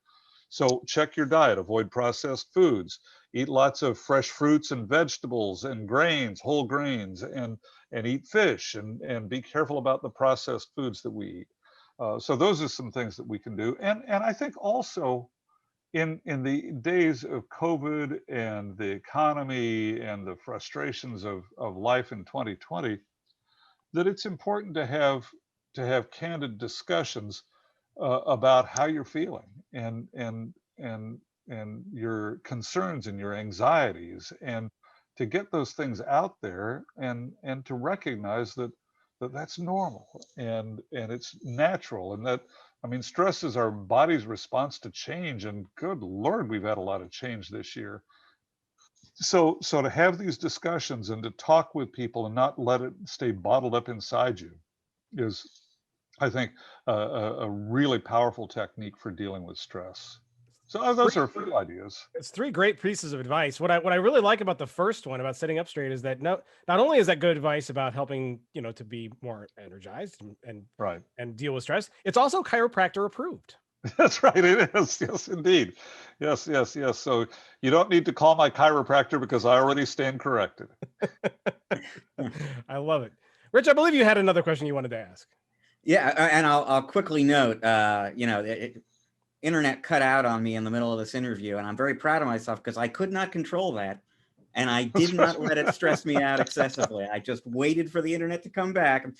But you know, for all of we've been talking about this topic from an individual listener's point of view, but a lot of the people in our audience are, you know, leaders. They're managers of a team, and everyone on their team is probably stressed out for all the same reasons. So, you know, maybe last question really would just be, what should folks in the audience do to be watching for stress among their employees and then helping their employees deal with that stress? So stress can manifest itself in some insidious ways, like we talked about earlier, with heart disease, high blood pressure, diabetes, cancer, you know, all kinds of insidious ways. But the more obvious things are people with short tempers, or people who withdraw. I mean, you take two extremes there: somebody who explodes more readily than they have in the past, or somebody who just shuts down.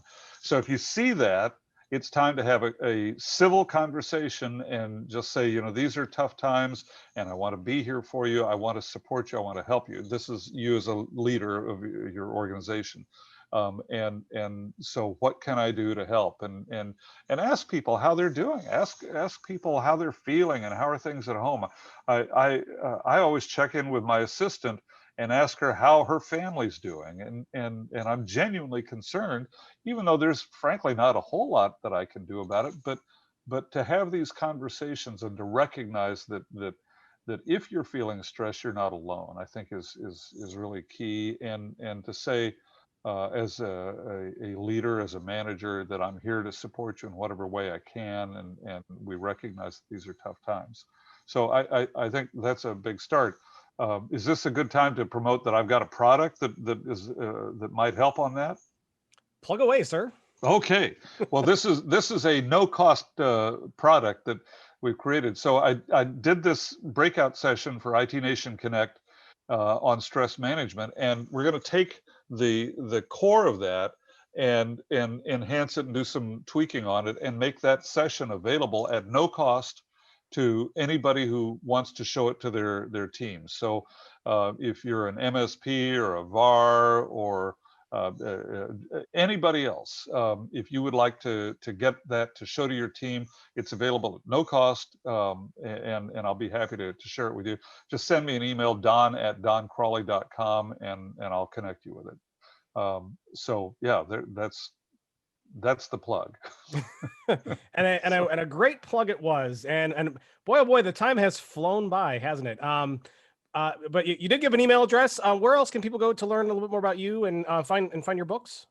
Sure. So I'm on Amazon. All of my books are available on Amazon. And if you just do @Don Crawley, it's DONCRAWLEY, you'll find me. I do want to comment that Kanye West's former manager and I share the same name. So I'm not the guy who is selling street apparel. That would be a different Don Crawley. But or you can go to my on-demand training portal, which is CompassionateGeek.com, or you can find me on all the usual social media or at my website at doncrawley.com. And I'd love to stay in touch and have conversations. Yeah, fantastic. And Rich, I'm sure we can put a lot of those links on the show notes page for episode 166. So you can also go to channelpronetwork.com, find the show notes page for episode 166, and we'll have those links for you there. If you're watching on YouTube, you can open up the description area, and we'll have those links for you. Yeah, I also have a YouTube channel, youtube.com/Don Crawley. I failed to mention that. I'm not worth it. And I'm glad you did. We'll link to that one as well.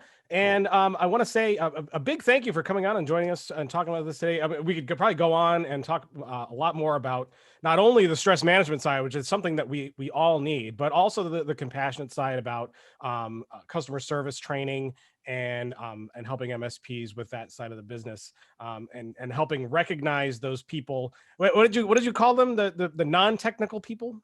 Oh, the civilians. The civilian, yeah. You know, I think we should the next time that we have you on, we should come up with all the kinds of different names we could call the civilians. Because like you said, civilians, I would say normies, maybe. Normies, I like that. As long as they're respectful, you know, we want to avoid some of the disrespectful terms that have been tossed around about end users. So, but I like the normies. I like civilians. Yeah, we could come up with some others as well. That's a great idea. We'll have to brainstorm that for next time. But Don Crawley, I want to thank you so much for being on with us. I would love to have you back. I'm sure there's a lot more we could explore and talk about together. Love to do it. A very interesting guy. Really appreciate it. For everyone else, we have more ahead. We are going to take a short break. When we come back, Rich is going to gaze into his crystal ball and kind of look into the future and try to predict what's going to happen. And he's like, right, I don't know, what 25% of the time, give or take. Might have a museum and tech pick for you as well. Lots more ahead. Please stick around. We will be right back.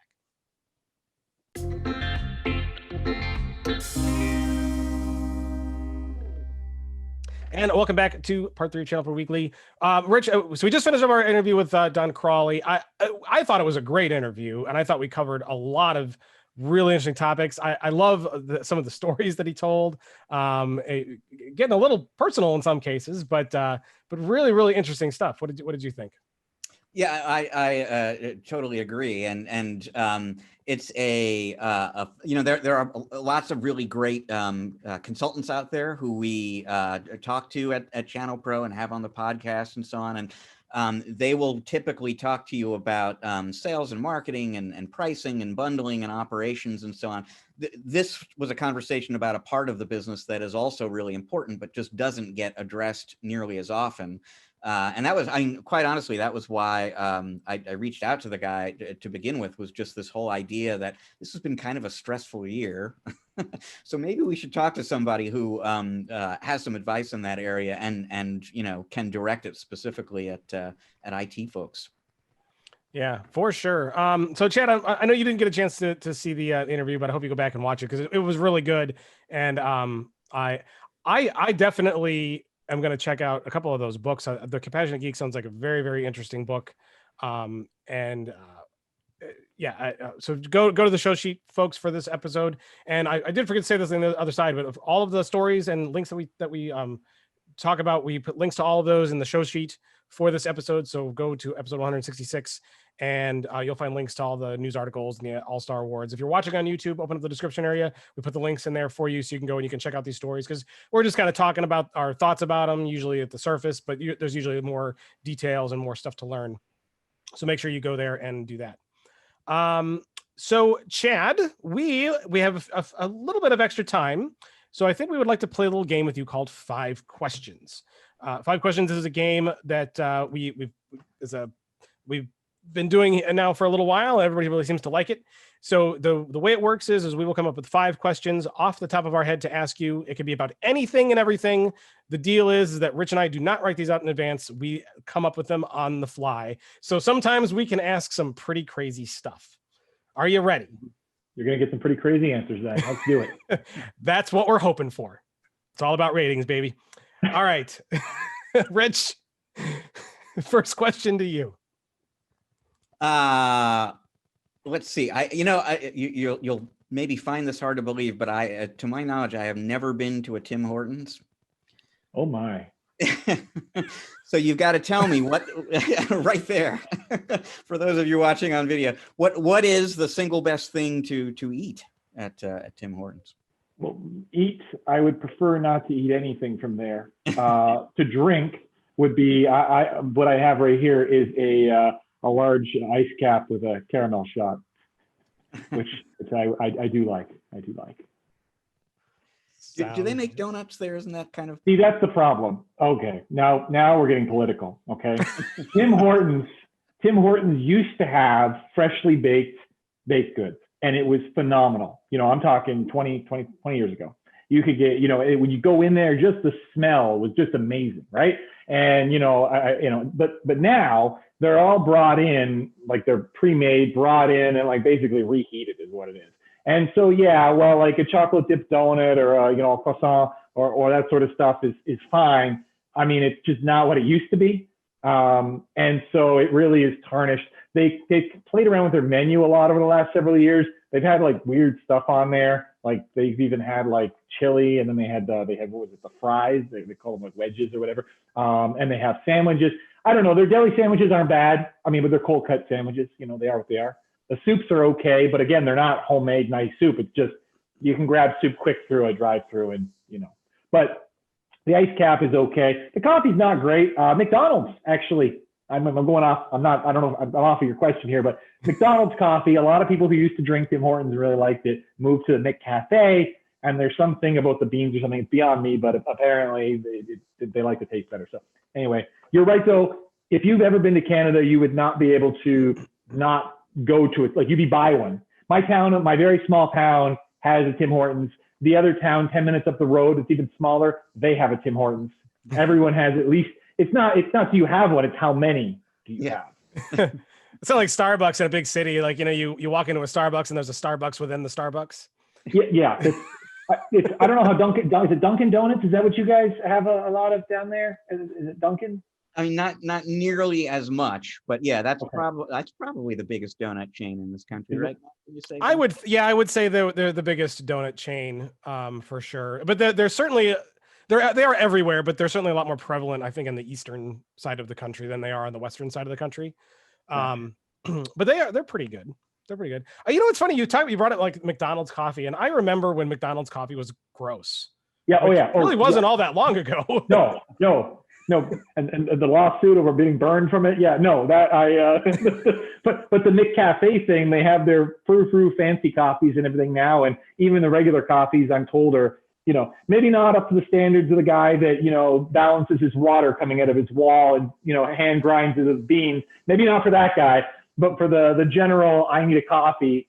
Apparently, it's pretty darn good. Yeah, not bad stuff. All right, question number 2.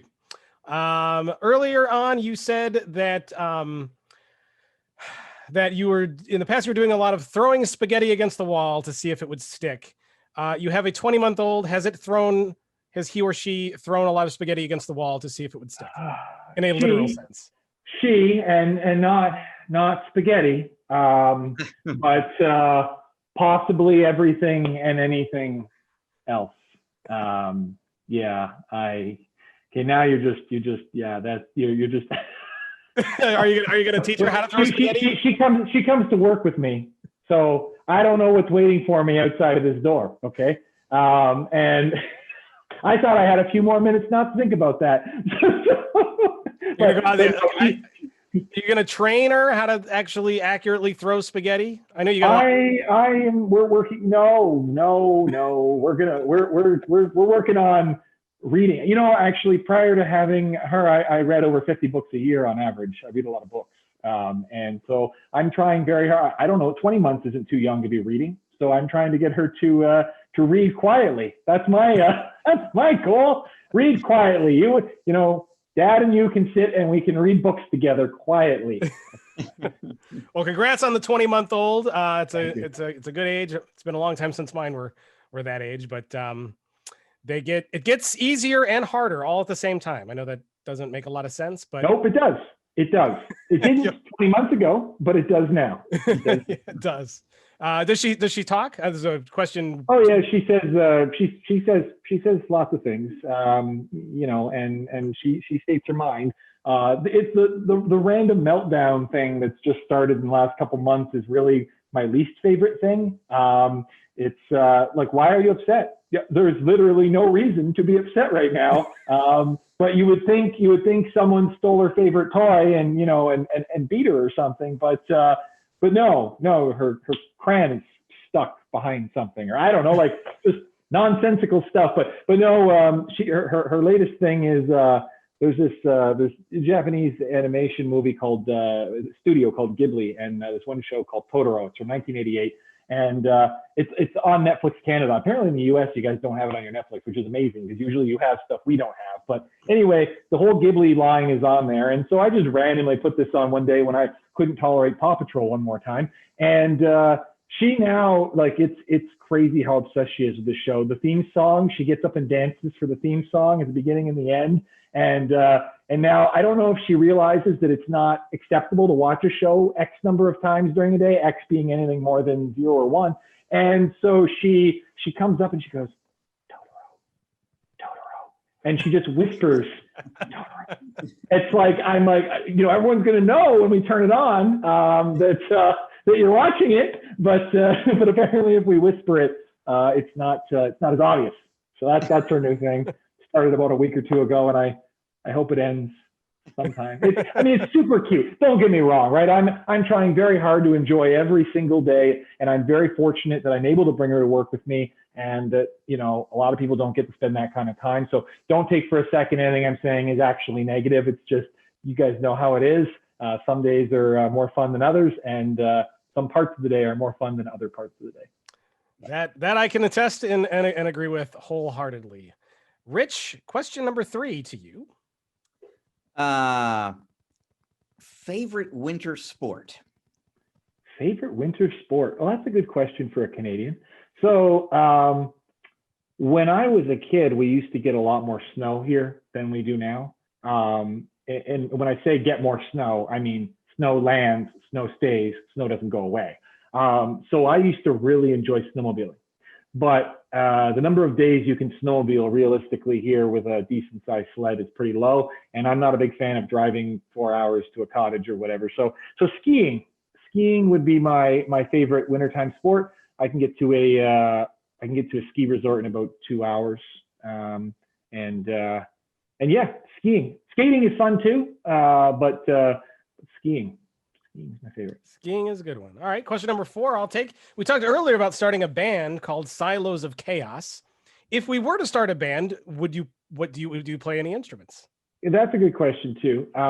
So about 15 years ago, I decided that I was going to try to be more well-rounded in, we'll call it the arts, we'll say. So not to answer your question about the instrument, but I do ballroom dancing, or I used to.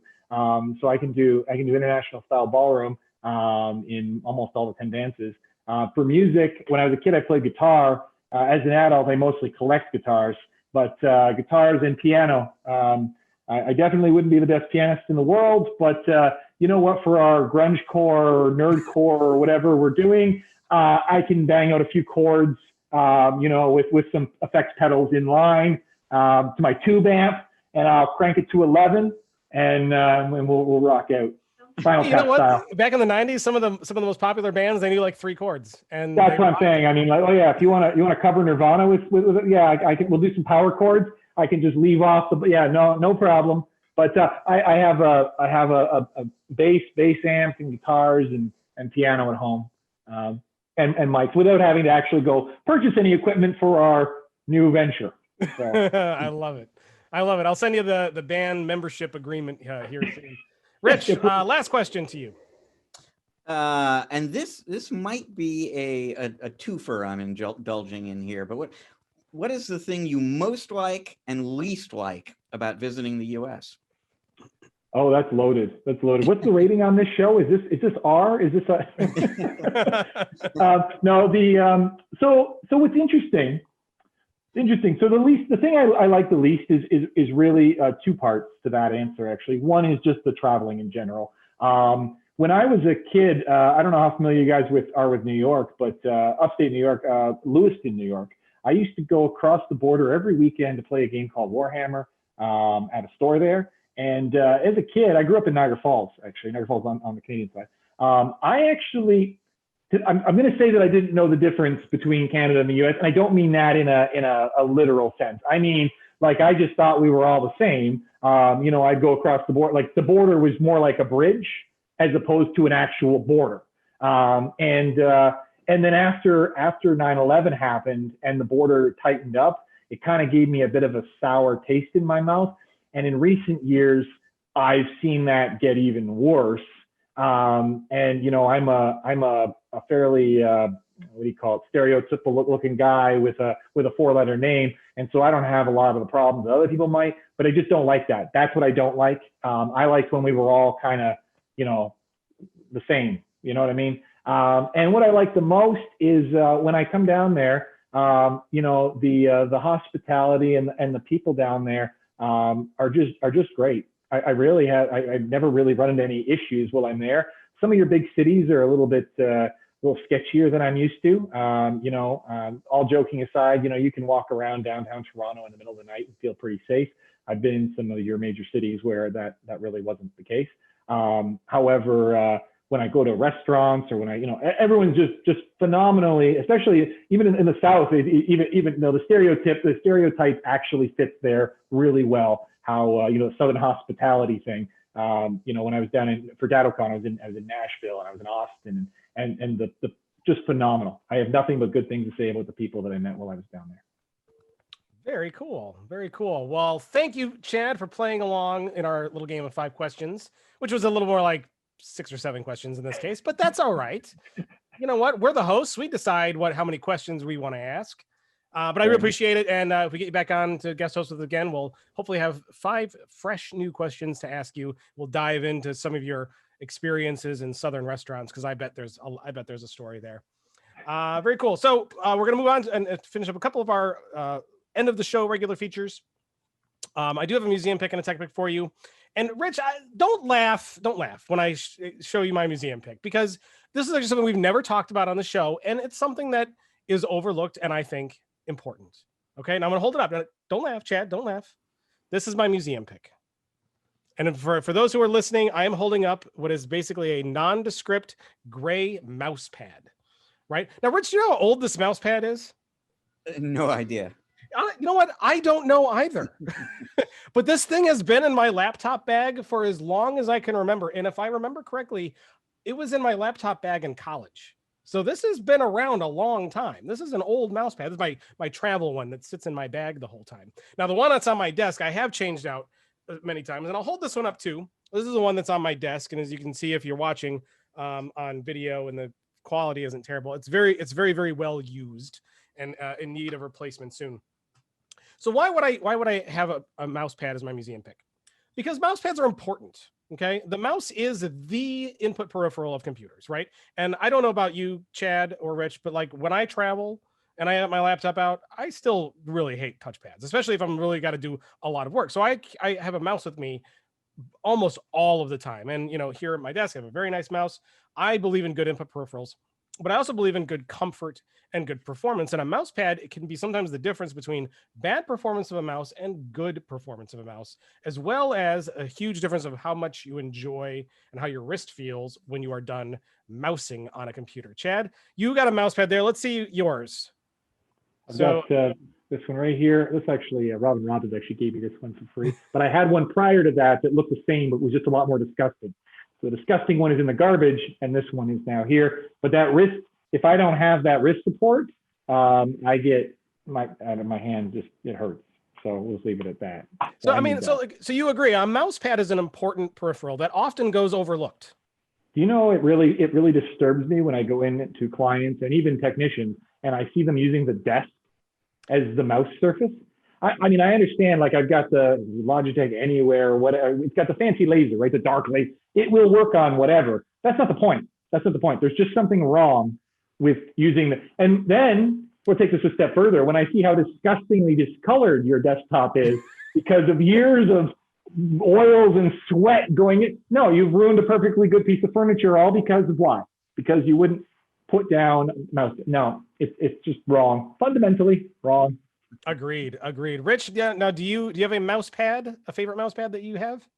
I do. It's funny. You probably don't remember this, but the mouse pad I've been using for the last 3 years, there's a little story involving you about this. So I went to, this is almost exactly, I think, 3 years ago.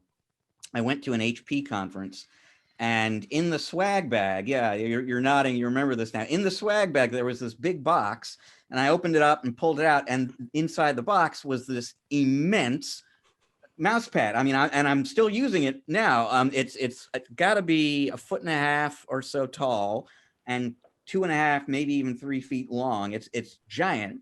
And I place my laptop sort of in the middle of it, and it just converts a big stretch of my desk into one big mouse pad. But I remember it was like 10 o'clock at night when I identified this thing, and I sat down at my laptop immediately and emailed you, what the hell is this? I have never seen a mouse pad this big. Why would it exist? And we were kind of chatting about what that was. And it turns out, the gamers are into this kind of thing. They don't want to have to run off the edge of their mouse pad. And I think somewhere on this, in fact, is the HP Omen gaming logo. So this is like a gaming mouse pad. But I've really kind of gotten used to having it around. It's very handy to have that much real estate on your mouse pad. You know what? I agree. And the one thing that I don't like about my mouse pad is I am constantly hitting the edge of this thing. And my next mouse pad might be a big one like that, because it's just nice where you don't have to worry about where the edge of it is. Sorry there. I was going to say, Matt, yeah, that Razer actually makes it doesn't fit on my desk at the office, but at home, I have a Razer one that has the same wrist thing. It's interesting. I don't have time to play games anymore, but if I did, it's actually textured differently on both sides of this thing. So you can flip it over. One's the speed side and one's the accuracy side or something. That doesn't really matter too much to me. What does, though, is that it's got the big surface area like Rich was talking about there, but it also has the wrist rest that you and I seem to think is irrelevant. And so it's the best of both worlds. And yeah, like I said, I've got this tray thing. It doesn't fit here, but otherwise I would have shown you that. Yeah, very cool. Very cool. And I do have a tech pick, and I often like to kind of say, well, that was then, this is now. But like this mouse pad works perfectly fine. It's not a high performance mouse pad, because you're right. The different textures and surfaces and sometimes patterns that they put on mouse pads can affect the performance of a mouse. Some for speed, some for accuracy. And usually it's to either slow down tracking or speed up tracking. I have lots of different things. And it's pretty cool stuff. So the gaming mouse pads, custom mouse pads is very big and prevalent in gaming in particular. Mouse pads like this is fine for productivity use. And there's nothing wrong with this mouse pad. It's old. It still works. It still works today. It'll still work tomorrow. It worked with mice that had the ball in it, and it works with lasers. It's worked with opticals. It'll work with everything. But if you want performance and you want a good mouse pad, you need to look elsewhere. And I do have one picked out that I thought was pretty cool. And a lot of the cooler mouse pads are gaming mouse pads. Now, why is this not going full screen? Go full screen. There we go. Okay. So if you're watching at home, the mouse pad that I picked up, I thought this was really, really, really cool, is this is the Asus Republic of Gamers Baltius QI, or, Qi, I guess, is because it's a wireless charging. But I thought this would be a cool pick because not only is this a kind of a gaming mouse pad with a textured surface that's good for ultra fast gaming traction. It doesn't have the wrist guard on it, but it's got really cool lighting. So it's Aura lighting equipped, so you can sync your lighting with your computer if your computer has a lot of custom lighting in it, or if your mouse has custom lighting, and it can all kind of work and be synced together, which is pretty cool. But it also has a built-in Qi wireless charger, QI wireless charger. So up in the corner of that mouse pad, and it's a fairly good sized mouse pad, but there's a spot where you can set your phone or other wireless charging device, and it will charge your device while you game or do work, which I thought was kind of cool. Right? It's $60. It's not like, it's expensive for a mouse pad. I mean, I know you can get a free one if you go to a conference, but if you want like something that's kind of custom and something that's neat, something that works well, a good performance, that would be one to look at. Rich, you like the lighting? I know you're sold on the lighting. I am actually, and this might be old hat to most. I didn't know there were lighted mouse pads. That's pretty cool. And building a charging pad into a mouse pad is actually a very clever combination of functions. It is. It's like I could be sitting here. I could take my phone. I could set it right there when I do work, and it would be charging while I work. I think it's pretty cool. Chad, what do you think? I think the charging is interesting, but doesn't add too much to the cost. That'd be my only concern there. But the lighting, I mean, before I was the kind of guy that said get off my lawn, I probably would have liked that. But I'm too get off my lawn for the lighting, especially on a mouse pad. Well, yeah, but a lot of these gamers, they put a lot of effort into the lighting of their rigs, and all of their peripherals also have lighting that all syncs up. So I think it's pretty cool that if you're going all bling like that, you can get a mouse pad that can actually sync and talk with the protocols that let all of that work. So your CPU fan, your memory sticks that have built-in LED lights, all your case lighting, your fan lighting, they can all talk to each other and kind of sync together with one control, and then that can too. I think that's pretty cool. Some people like their lights. My elderly mother has undercarriage lights on her Harley Heritage Softail, and I think they look ridiculous, but she tells me how cool they are. Those and her fringes that she has on the handlebars. And she rides a full-size Harley, so not many people are going to argue with an old lady on a full-size Harley. But point made that some people go all in. There you go. I know people that go all in too. It's just not for me. Oh, very cool stuff. So that's my museum pick, my old trusty travel mouse pad. My museum pick is that. My tech pick, the Asus Republic of Gamers Baltius QI light up crazy charging mouse pad. Get yours today. This was not a commercial. I was just saying they're pretty neat, so go buy one. All right, Rich, every week, Mr. James Gaskin puts together a list of stories that we probably missed. Tell us what we missed, and then, if you will, look ahead into the future and see if you can predict what might happen. Well, I would be happy to do both of those things. Yes, indeed. Every Friday on ChannelProNetwork.com, James Gaskin posts his In Case You Missed It roundup. News from the week that was. He's got news for you this week about some new MacBooks from Apple, some new acquisitions or maybe accusations for Zix and Barracuda, some new print and retail vertical industry news from HP, and I'll just set it up like this: monster robot wolves from Japan. You're gonna have to check out the column to find out what that's all about.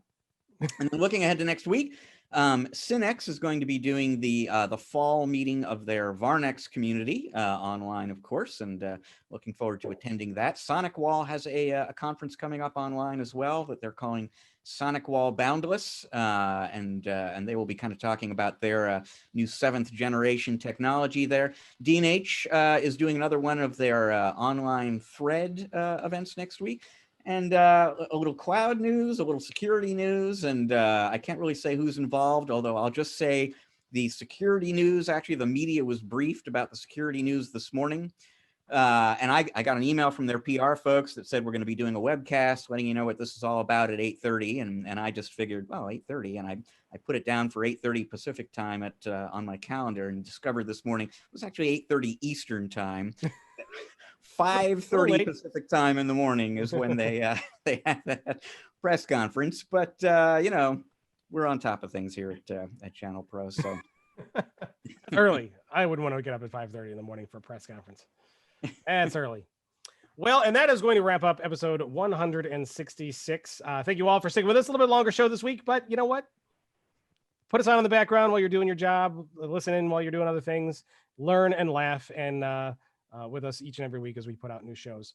A big thank you to Chad Kempt of Fast Computers, founder of Fast Computers, for joining us. Chad, for those who want to learn a little bit more about your company or get in touch with you or get in contact with you, learn more about you, where can they go? Website is fastcomputers.ca. If they want to learn about the company, if they want to learn about me, find me on LinkedIn. You can add me on there and feel free to message me. I'm always happy to connect with people in the channel. Awesome. And do you have any of those social media other than LinkedIn? Are you on the Twitters or the Facebooks? Yeah, I do, but I don't really. I'm very unsocial, guys. Really. if we have a reason to talk, you can email me and we'll get on the phone. We'll do the old-fashioned thing, and I'll tell you all about the people I told to get off my lawn. That was. And they should get off your lawn. How dare they? But you know where they shouldn't get off of, and that's channelpronetwork.com. Point your web browser to it each and every single day. Set it as your start page. And all day long, there's news, articles, white papers, downloads, resources, podcasts, everything you need to not only be better at your business, to make more money, but to keep ahead of the trends and stuff going on in the industry. Very important. ChannelProNetwork.com is the website. Go there and go there now. Also, subscribe to Channel Pro Weekly. We're on all of the different podcast services: Apple Podcasts, Google Podcasts, Spotify, Stitcher. Anywhere you go, you should be able to find it. We're also on YouTube if you like to watch along. We're Channel Pro Network on YouTube. Subscribe there, hit the red button and the little bell so you get notifications of new episodes. Always, and of course, drop a comment into the videos. We love seeing those. If you want to email us, podcast@channelpronetwork.com is the email address. We want those emails from you as well. If you want to hit us on the social networks, we're on LinkedIn, we're on Facebook, we're at Channel Pro SMB on Twitter. Rich, what are you on the Twitters? At Rich Free. And I am at Matt Whitlock on Twitter. And like Chad, you will discover if you follow me, and I would love you to follow me. I am not a very social person on the social medias, but follow me anyway. Follow Rich.